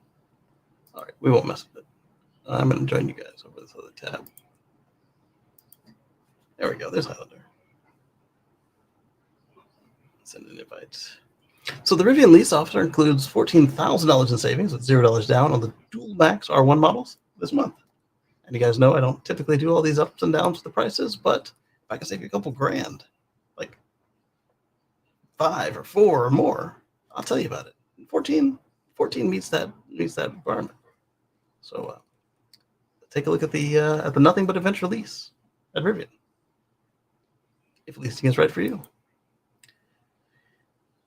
Speaking of cheaper, the new Chevy Equinox is even cheaper than the gas-powered model this month, which is always fun to see. Let's go back to another producer. Let's go over to Clean Technica, and we'll talk about heat pumps. Super efficient air conditioning technology slashes energy costs. Go figure. As an average temperatures rise, demand for air conditioning systems will rise as well. According to the latest study sponsored by RMI, formerly the Rocky Mountain Institute, air conditioning today accounts for nearly 20% of energy consumed by buildings worldwide. By the end of this decade, RMI expects cooling needs of indoor spaces will become the second largest driving factor, driving up the demand for electricity. Only demand to power battery-operated vehicles will be greater. And this tracks. I mean, as we have, climate change from wherever sources you want to blame. If you don't want to say that we did it, it's still getting warmer regardless, and that means more air conditioning. Look at the places in like Washington State that never needed air conditioning, and now they do. Look at the places in England and such that could get away without air conditioning, and now they need it too. It's different. That's all there is to it, and it's a power hog, so being more efficient is a good thing. India's fastest growing air conditioning market. Gotta sneeze. Oh, sorry. Okay, I'm good. The results show that in real-world conditions, super efficient ACs use 60% less energy than the typical AC units, while reducing peak demand and enhancing occupant comfort. We've seen other types of AC coming around as well, like magnetic and carbon dioxide and such. So it's good to see that research continues into making this work with air conditioning, because good enough all works. You don't want to just sit there. Modular construction enables efficient and affordable housing.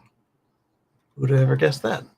Building stuff partially in a factory and then putting it together on site instead of custom fabricating everything on site. I would have never guessed it. All right, so we talked about Mac in a previous article. They were over at the ACT Expo 2025, the ACT, the same one where we talked about the Tesla Semi. We'll talk about Tesla Semi tomorrow on the Tesla Life Show.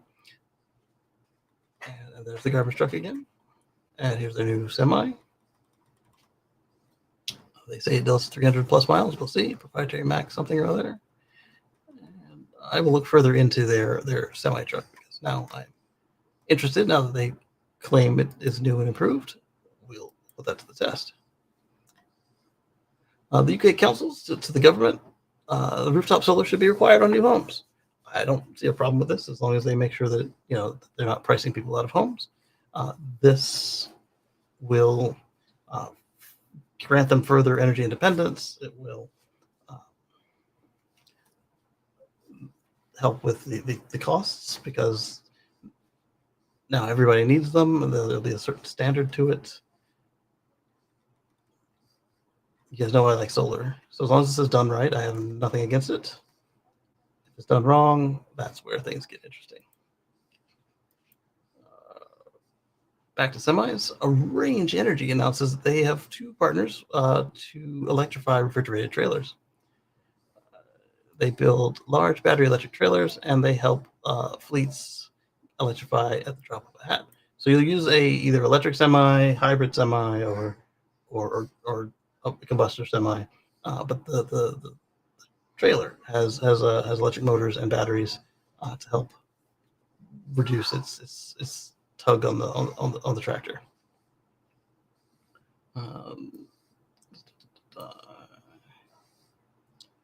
It was actually confusing them when I opened it with the guys who do the humpback thing, where they insert a hybrid unit in between the trailer and the tractor. This is a fully electric solution. It can reduce fuel usage by a large amount. Independent tests say 36%, and adds capabilities to a truck like better control over the trailer and regenerative braking to avoid the brake fade.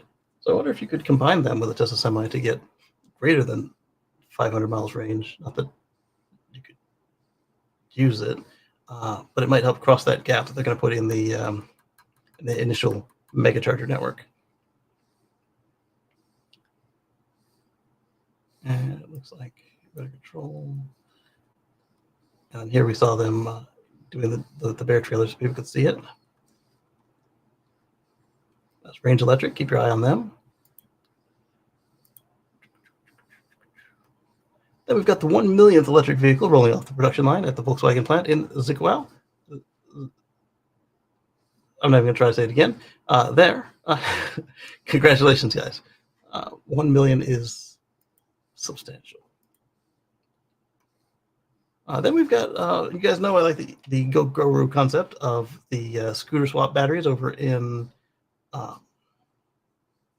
Asia. And then the Japanese copy, as well as there's another one now, Swap and Go. Good Electric 2- and 3-wheeler news from East and West Africa. Several companies on the African continent have put in a lot of work over the past 7 years to establish and grow their electric mobility firms and incorporating their learnings from pilots. Quite a number. Good news from Ghana. Kofa, a leading technology-driven company, has this is just good financial news. I thought that this was a new. So they've already had this copy of the Gogoro, and they just saw success with it. So nothing wrong with seeing success. The biggest solar farm east of the Mississippi is now powering Chicago. Swift Current Energy's 800 megawatt double black diamond solar is now up and running about 30 miles west of Springfield. It's now the largest operating solar farm east of the Mississippi River and is set to make a serious dent in emissions while delivering clean energy to major customers, including the city of Chicago. Chicago is sourcing around 70% of the power for its municipal operations from double black diamond. That includes the big energy users like O'Hare and Midway airports, and other customers are buying power from the solar farm include CVS Health, Loyola University Chicago, PPG, State Farm, TransUnion, and Cook County, all through energy company Constellation New Energy. Congrats. More solar. Just said it's England. We'll say it here too, east of the Mississippi. This is something you don't expect to see very often when you see reviews of backseats. I'm used to them complaining about them, if it's a third row at least. If I see them talking about how nice the second row is, it's usually like something Chinese or a limousine. Here they're saying that the VW's third row bench is too big for its own good. And I'm guessing probably because it uses up too much cargo room is what they're going to say. Oh no, it's the wrong size, literally. Volkswagen America is recalling 57. We've reached our recall segment for the week, and I didn't even plan that. Recalling 5,700 2025 VW ID Buzz vans because the NHTSA says the third row bench seat is too spacious. For real. According to the NHTSA, the third row bench seat is physically wide enough for 3 people, but it's only designed to hold 2. So it's only equipped with 2 seatbelts. That mismatch violates the federal, the FMVSS, number 208, which covers occupant crash protection. A bench that invites 3 passengers but only protects 2 isn't just awkward, it's a safety risk. And it simply makes it too easy to squeeze that third person in the back for just that once, without a seatbelt, inviting trouble. Hopefully the recall fix is just to add a seatbelt. If they have to make a smaller seat, that's going to suck. Volkswagen will fix the ID Buzz issue by having dealers install fixed unpadded trim parts that adjust the seat's usable width.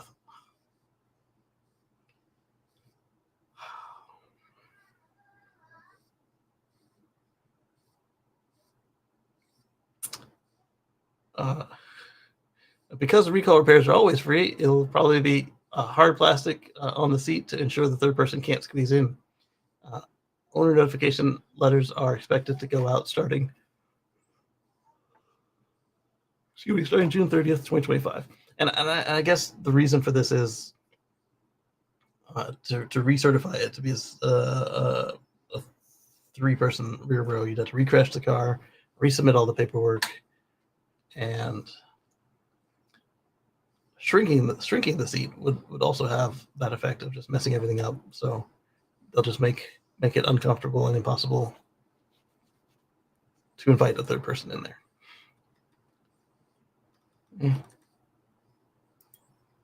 Volkswagen made it large enough to accommodate large Americans. Additionally, a small piece of trim won't prevent someone from sitting on it. In my younger days, I would sit on the drivetrain tunnel because I was small and I didn't want to ride in the back of the pickup truck.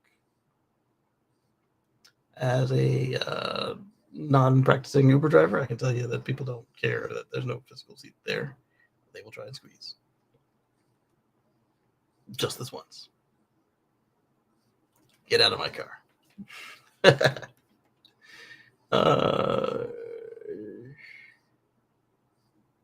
I'm sure the owners will be lining up dealerships to make the car less useful and comfortable, all for the price of free.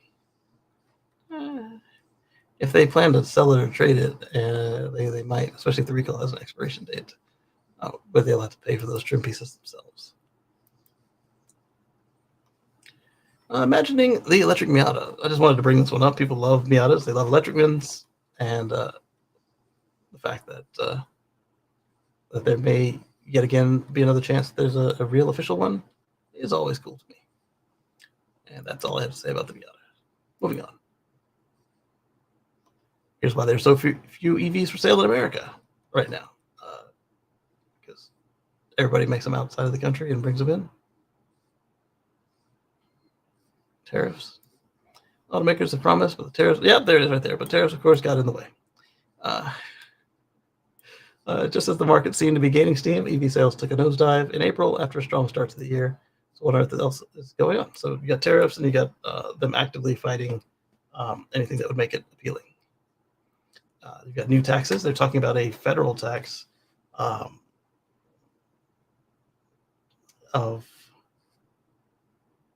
$400 or $200 on top of whatever your state already does, on top of whatever your municipality already does, to make it fair for us not using the gas tax.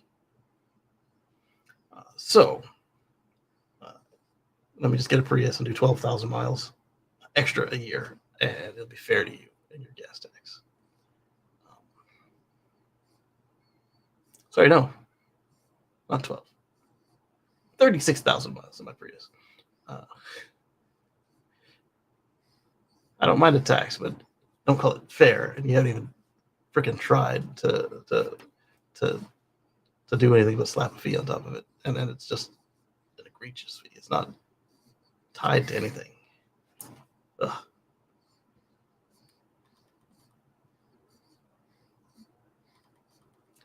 Let me get off this one before I get myself in trouble. Honda really wants to sell you a hydrogen fuel cell today.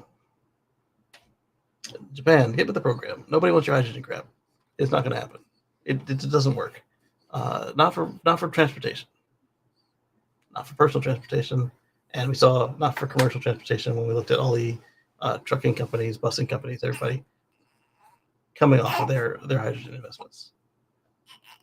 I'm not saying it'll never work, but the physics aren't there with today's technology. It just doesn't make sense. What did the author say about this? What just a range extender? And that's one thing I never did understand. Why didn't they do plug-in hybrid hydrogen instead of plug-in hybrid gas? Because just doing a straight hybrid, non-plug hydrogen didn't make any sense. But it would have worked as a range extender. But now we don't need them. Battery tech is there. When you interview these companies that are pushing hydrogen, you need to ask them about the fueling infrastructure. I know everyone is hating on Tesla right now, but the thing they get right is building out the charging infrastructure. Charging network is now being accessed by every car manufacturer. Toyota, Honda, BMW, whoever wants, BMW keeps getting in it too. Hyundai is in it, but they don't seem focused on it, thankfully. If they really want to push hydrogen, they need to be building a fueling network for these cars, yes. Right now, you can't drive from LA to San Francisco. Supposedly, there's only like 50 hydrogen stations in the US, and that's pretty lame, and a good reason why nobody's buying these cars. Good luck. And then the test station in Columbia, South Carolina, opened back up on paper. I don't think it's actually open. And it was never really open at all to begin with when it was open for that one day. And then this, like here, is similar to the plug-in hybrid thing. So this is the hydrogen, and it's built into the truck rather than bolted on with a fifth wheel. Moving on from them. Uber is to deploy thousands of autonomous taxis starting in Texas. You're like flipping a shot.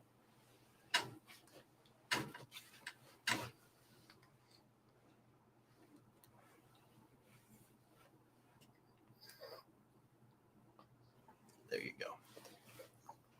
It's still wearing the hat. Big old LiDAR hat. If you're going to partner with somebody, why not have an integrated system? I mean, it's smaller than any we've seen yet, but Uber may.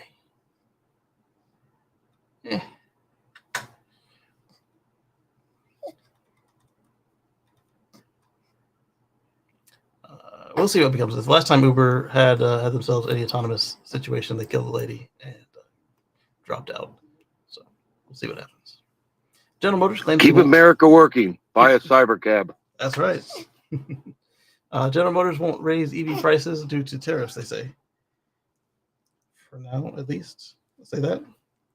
Or maybe they know something that we don't know. And I mean, that's the only other way you can look at it. You can buckle down, or you can say, I'm tired of this game of chicken. Let's just keep rolling and then adjust to it if there's something to do. But as long as there's nothing to do, keep on rolling. I don't think that either is a safe way to go. You probably should be somewhere in the middle, but I don't blame them. I don't blame them at all. And it's probably a good way to get some market share while their competition is like freaking out. Just go ahead and pretend it's not going to happen, and just have a little bit of cash on hand should it actually come to be.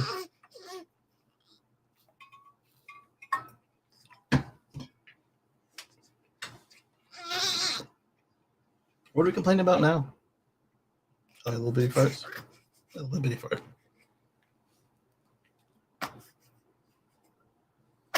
I don't think you need any milk, but I've got some right here for you. Here you go. It has been a minute. Maybe you digested some. You want to hold it yourself? I'd appreciate that. Good job. Good job. Oh, you let it go. Yep, got one hand. Use the other hand. You need two. Keep it balanced. Use this one too. There you go. And this one?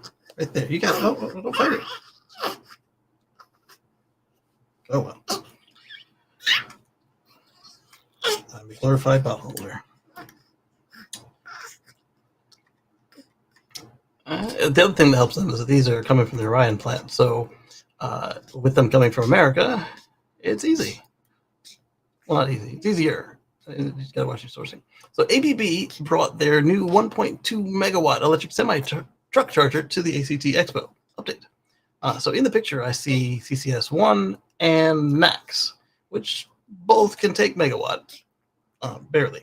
Whereas a megawatt charging system can handle currently up to 3 megawatts.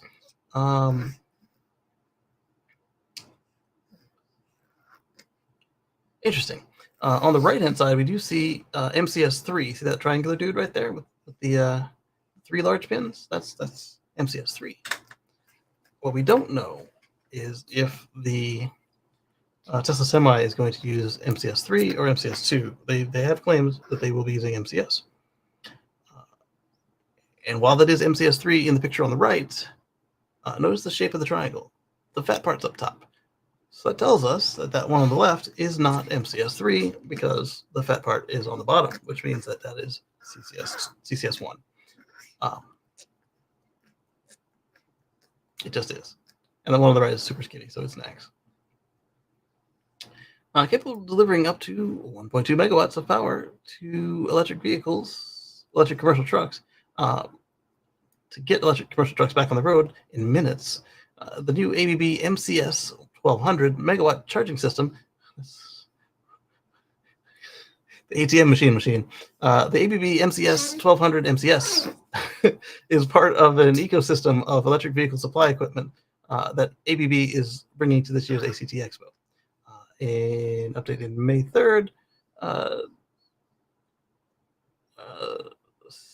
ABB reads electric. See above. See above what? There's no link to above. Whatever. So in fun news, the ABB, oh, there it is. Should say see below. And we're eager to talk to us about the Goldilocks post about matching charge time to the preferred customer experience. The idea isn't just something ABB can get on board with. It's the core of their new modular EV charging infrastructure. With our new interface, we make it easy to customize charging for the CPO and the customer. Explained ABB engineer who has walked me through the new EVSE's backend on the show floor. The users can pay with a card, pay with an app or RFID, and you can program what the experience is like, even prioritizing certain members or giving others free or even discounted charging. Okay, that's kind of cool. But I would also like to see vehicle identification. Just plug in the truck and it'll charge the account that the truck is built to. Obviously, that would be a problem for rentals and leases. But if Hertz can handle it, Penske and team can handle it even more because the truck isn't changing hands that many times. And when it is, like it's a U-Haul or something, they can handle it too. So plug and charge. It's already there in CCS. MCS is built on CCS. Plug and charge. And it's definitely there in NAX, which is also built on CCS. Did I say NAX is built on CCS? I did. Why did I say that? Because it is. It's also built on the Tesla supercharger network, but it's built on CCS. Go back and watch my stuff on NAX if you want to know. So with the new interface, blah, blah, blah, they dial it in, CPO, special customers, blah, blah, blah. Here we go. Here's the one using the MCS3. So that was a separate screen than the one we saw in the building. And the annual Clean Trucking Conference showcased the expansion of the EVSE portfolio with 3 all-new charger families. The field upgradable AC200 or 300 all-in-one chargers and the MCS 1200 MCS, the MCS 1200 megawatt charging system MCS. I'm sorry, the name is doubled up for no reason. I mean, we'll tell you what it is, but it's like it's doubled up for no reason. All right. Complain. All right. Hoo-ha. Who are you fighting in your sleep, child? You were kung fu fighting? Fighting your own shadow?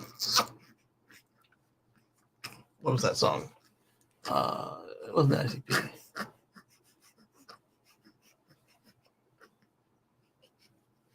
Punching on the concrete. Who was that?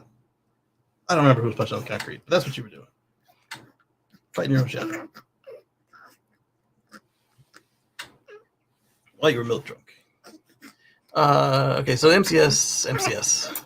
The new ABB chargers seem pretty good. Okay, so this one supports the remote equipment, and this one has it built in. Makes sense. Key markets are chasing trucking, public charging, public transit and fleet, heavy trucks, and retail. So they're tackling charging. Nothing new there.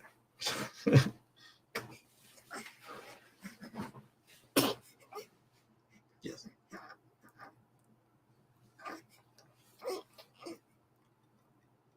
Okay, so electrics take. The limiting factor is going to be the power supply. Absolutely. The grid connection to power a bank of these chargers is going to be massive. I'm thinking it may be many times, or many circumstances, you'll need to some skookum with mass storage attached to it. That was a good fart.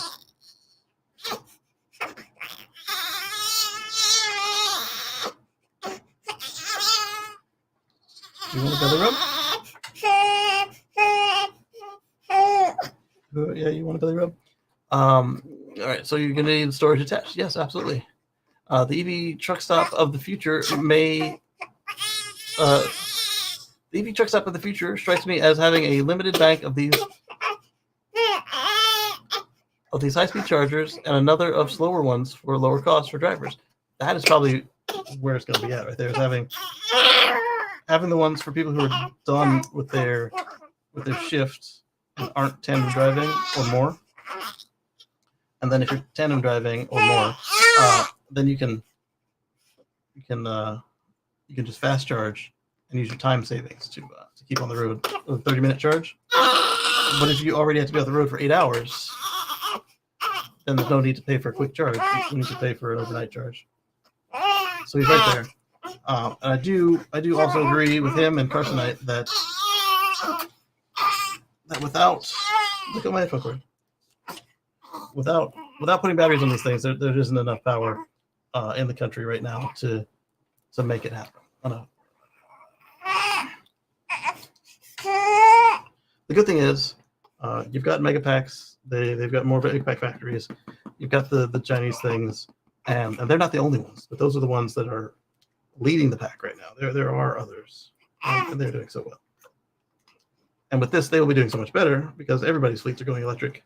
So if they can make them universal enough, and then just worry about the output. But if you're DC charging, then you'll have a universal output to worry about, and then you just have to worry about the input, which is easy enough to deal with, either by making a universal input like Tesla does, or just having the right converters and filters, etc., ready to go like China does. Stop sucking so much air down your throat. Yeah, and then you won't have so much gas. I can't give you any drops for that because you're too young. We need some dry water. Do you want some dry water? All right, we'll get you dry water in just a moment. Okay.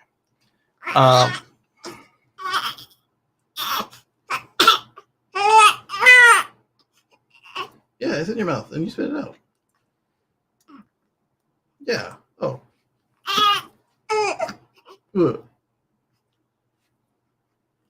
Hmm. That's the one you like. I've got the one you don't like.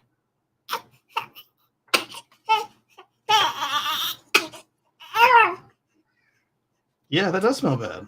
It smells very bad. Like something died in my lap. Yeah, you did that. You did. It came out of you. It came out of you. I didn't do it. I can't make it not smell. Yeah. You can't eat my headphone cord. You can eat this bottle. Yeah? Okay.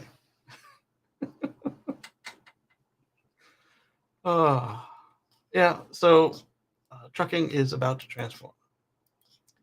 Speaking of trucking, let's go the other way. Major U.S. electric bike brands have announced a response to tariffs. They are moving manufacturing away from China. It didn't say to the U.S., though. I saw that. It said away from China. Committed to keeping costs as low as possible by absorbing the increase. Yeah, you can only do that for so long. Practically shifted 100% of production away from to Thailand. Okay, yeah, they're a friendly nation so far. Investing in costs early 2025. This is going to be interesting to watch all this stuff play out. Thailand has plenty of experience with EVs and batteries, and they are also the outside of the U.S. and China, they are one of the largest auto manufacturers in the world. So why not, right? Let's check out ZF. They made the suspension components and steering components for my Volt. The new EV range extender that they make also powers the wheels, but not like you think. So I don't know what this is about. I saw the name ZF, and then I saw the not like you think. And I was like, let's look at this together. A small gas engine turns a generator to charge the batteries. That generator can also be another electric motor. Yeah, every motor is a generator. Every generator is a motor. How's that not like we think? It still doesn't connect directly to an axle. That's what we keep getting sold. That's what the RAM charger is supposed to do. And it's what the BMW i3 did. They developed an electric range extender that can also power the wheels. How? The German supplier is probably the best known for 6 and 8-speed automatic transmissions. Wants to upgrade the traditional generator that's found inside today's range extended vehicles. With plug-in hybrid vehicles and extended range EVs share many of the same characteristics. They do. With a gas engine, high voltage battery, and electric motor. However, the main difference between these two is that in EREV, the gas engine has no mechanical connection to the drivetrain, yes? And instead, its only purpose is to turn an electric generator that feeds power into the battery to increase the range, like the BMW. And like the Volt claimed to be. Except that the generator was on the Volt and the conditions made sense, it would hook right in. Just like I called it Fat Prius, because it was running in Prius mode with the the genset 1 and 2 and Sun gear, the ring gear, the planetaries, and again, if it was right conditions, it would just hook right in, and it was heavier than Prius, so it was slower and sluggish. Fat Prius. Unless you're in mountain mode. Mountain mode took care of a lot of that. Oh, you spit it out. Okay, so you're done with this. She fell asleep again. Oh, I'm talking about you. You woke up? Hi. Oh, you weren't done with that? You weren't done with that? You shouldn't have fell asleep and spit it out. All right, what makes that? Oh, that's kind of cool. I can actually see her in the mirror past the iPad. Neato. Mind you, the gas engine attached to the electric motor still isn't physically powering the wheels. I'm not really seeing this claim here. Does not every range extender do it this way? Yeah, I give up. As engineering goes, engineered solution, there's lots of pros and cons. I point out the Chevrolet Volt, a complex hybrid drivetrain with 3 clutches and 2 modes of operations: serial hybrid, parallel hybrid, EREV-ish, or at specific speeds, the ICE motor was direct drive to the wheels. Yes, it plus 2. Straight motor, no electric at all. That was like a handful of speeds and conditions. It seems that the larger problem with the Volt was the learning curve by the factory-trained GM mechanics. Yeah, there was that, and also the EGR valves were not well designed. We learned that well after it was out of support. Yep. Ah. Okay, so the iPad notifications still pop, and they get in the way of stuff. Okay, so bicycles we talked about. Kenworth is another one that had participated in the charge on less, and they've got their first ever Class 8 vocational truck. It's in the market. It's the P-Car Kenworth. It's raising the battery electric bar, and is underscoring just how far the electric market has come since Tesla Semi made its debut nearly a decade ago. Yes, it is nearly a decade ago. So I wonder what Chase's response will be to this at Edison Motors. This is a pure EV, not a EREV, but they seem to have targeted more of the vocational network than the just mass market road trucks. It's so big, you guys. I didn't see any specs. I'm sure they were there. I just glazed by them all because of the pictures. Let's see. Car 2017. Yeah, it was almost 10 years ago. It was before I got my current Tesla, but after I got the first one. Was it? Yes, it was.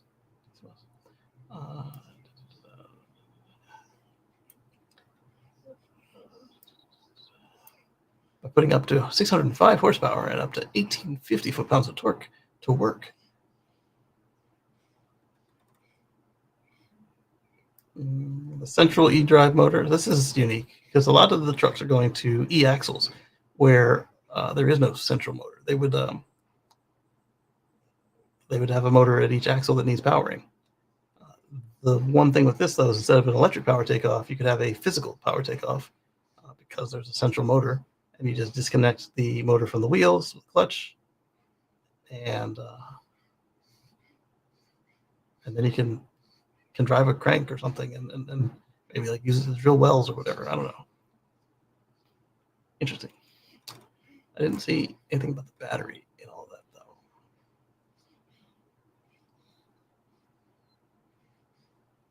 No, I don't see anything about the battery in here. Oh well. It's back. The Ioniq 5 qualifies for the $7,500 tax credit again. I guess that means that this one is coming from Georgia. No, this is Ioniq 5, not the Ioniq 5 GT. But they show the GT right here. Ioniq 5 got a raft of upgrades along with a rally-focused XRT trim in 2025. The biggest upgrade was the Made in America. Hyundai might be this. The 5 is regained the ability for the full $7,500 tax credit.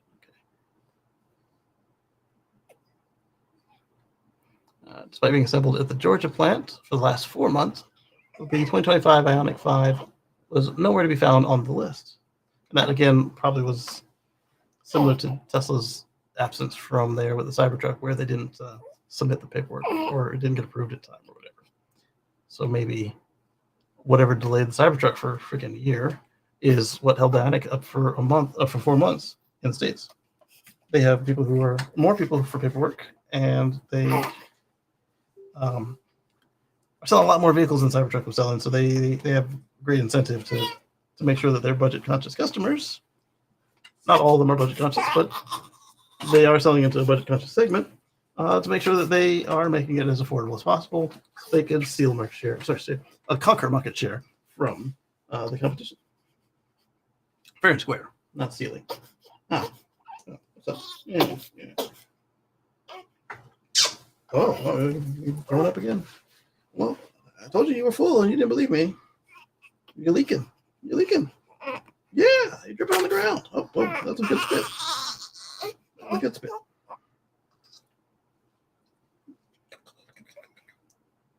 Yeah, you got it. Don't be scared.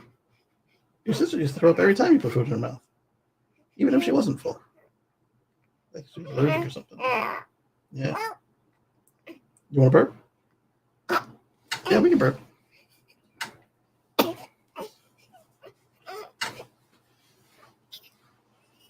Well, don't turn the wrong way. You turn that way, I can't burp you at all. You turn this way, I can burp you on the shoulder. I can you turn the other way, I can burp you on the hand. Ugh. There it is. Ioniq 5 MSRP limit of 80, and it is an SUV like the Model Y, so you get the full tax credit up to $80,000. Unlike a sedan, which has a much lower cap of I believe 60 or 50,000, super low for what these things can do in the market. But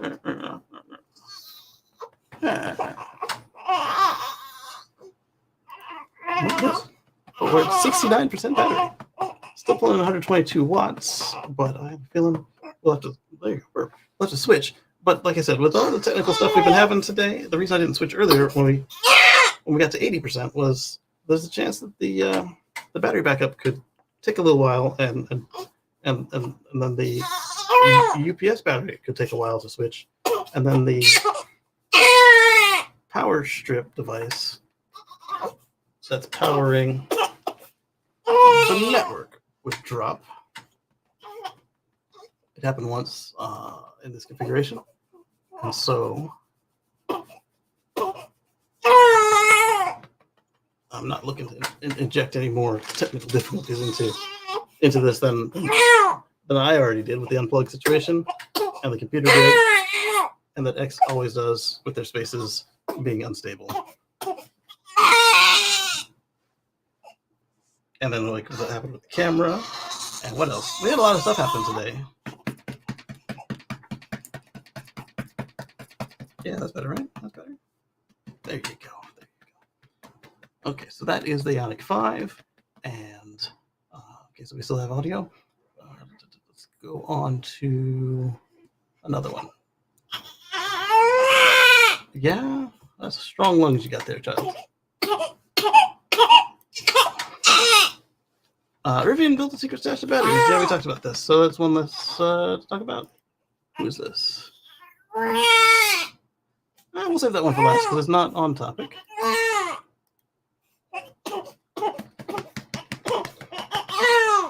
Yeah.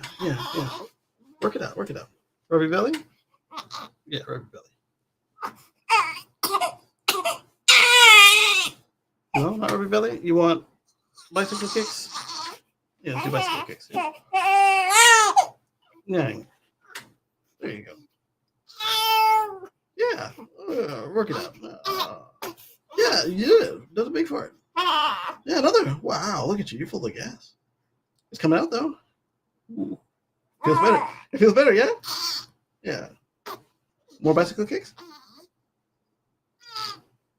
Well, don't strain yourself. You're gonna need some gel or something. There you go. Yeah, you don't want a hernia. You don't want a hemorrhoids. Or what else can you happen from squeezing too hard? You don't want any of that stuff. Yeah, don't squeeze too hard. Just let nature do its thing. Okay? Rubber belly. Okay. All right, so last one we've got on the stories that I pulled up were Range Rover's first EV was spotted in Sweden as launch nears. Yeah, Sweden. Over by Anders. Yeah, that's cool, isn't it? She smiled. So the first electric Range Rover is expected to hit showrooms in the next few months. With its official debut just around the corner, Range Rover's first EV has been spotted testing in Sweden. Here's a peek at the luxury EV. Yeah, you got it, baby. You got it. I feel those farts. Okay.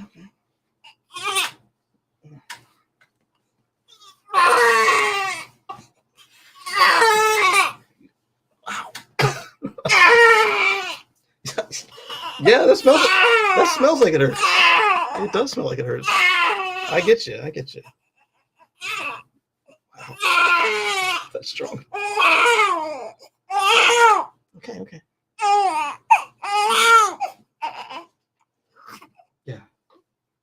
That's you. That's you. You made that smell. Yes, baby. My daughter need that one. She might like that toy. Let's try it out. Give it to her. See what she does. Oh. Why that guy? No, she just threw up. She had some really smelly food. Why that guy? Try this. Oh. All right, hold it. Drink it. Hold it. Drink it. Here's yours. Hold it. Drink it. You're not hold Bite the ear. You're not ready for tea then. Here, hold this. it. She doesn't have to. Your sister had a unicorn one and she loved it. I'm not gonna hold your toy for you. She's like, I bet you will. So, Range Rover is introducing the car. Here's some more pictures of it. Pretty cool to look at. Got an 800-volt battery. It's going to be the first one in built inside Jaguar Land Rover. It's pretty cool. Because don't forget that the Jaguar has their own all-new EV. Of questionable design and styling and everything. Let's go on over to share this tab. And what we've got here, like I said, is unrelated, but a Soviet-era spacecraft from aborted Venus mission is set to plummet to Earth. A Soviet-era spacecraft meant to land on Venus in the 1970s was expected to plunge uncontrolled back to Earth, possibly in the first 2 weeks of May. It's too early to know where, but the half-ton mass of metal might come down. Where the half-ton metal might come down and how much of it will survive re-entry.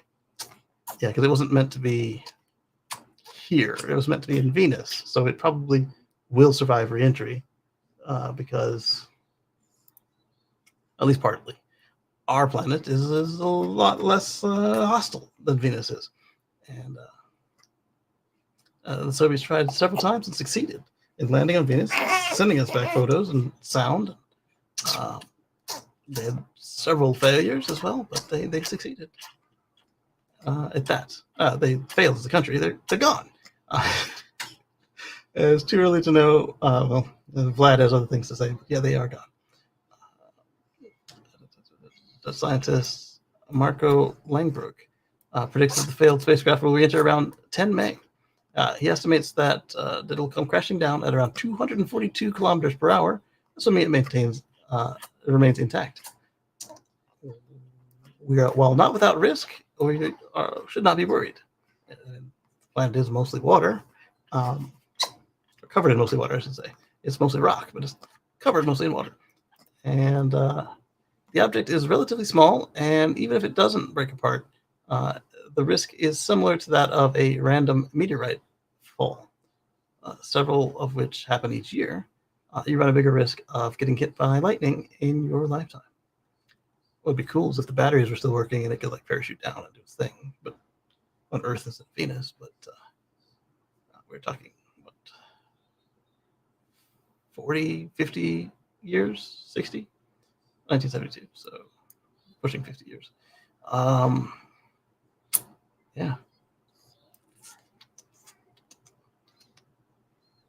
Neato. This will be interesting to watch as well. There it is. Well, one of the ones that worked anyway. And with that, I want to thank all of you for putting up with my technical difficulties, even though some of them were apparently self-sabotage. And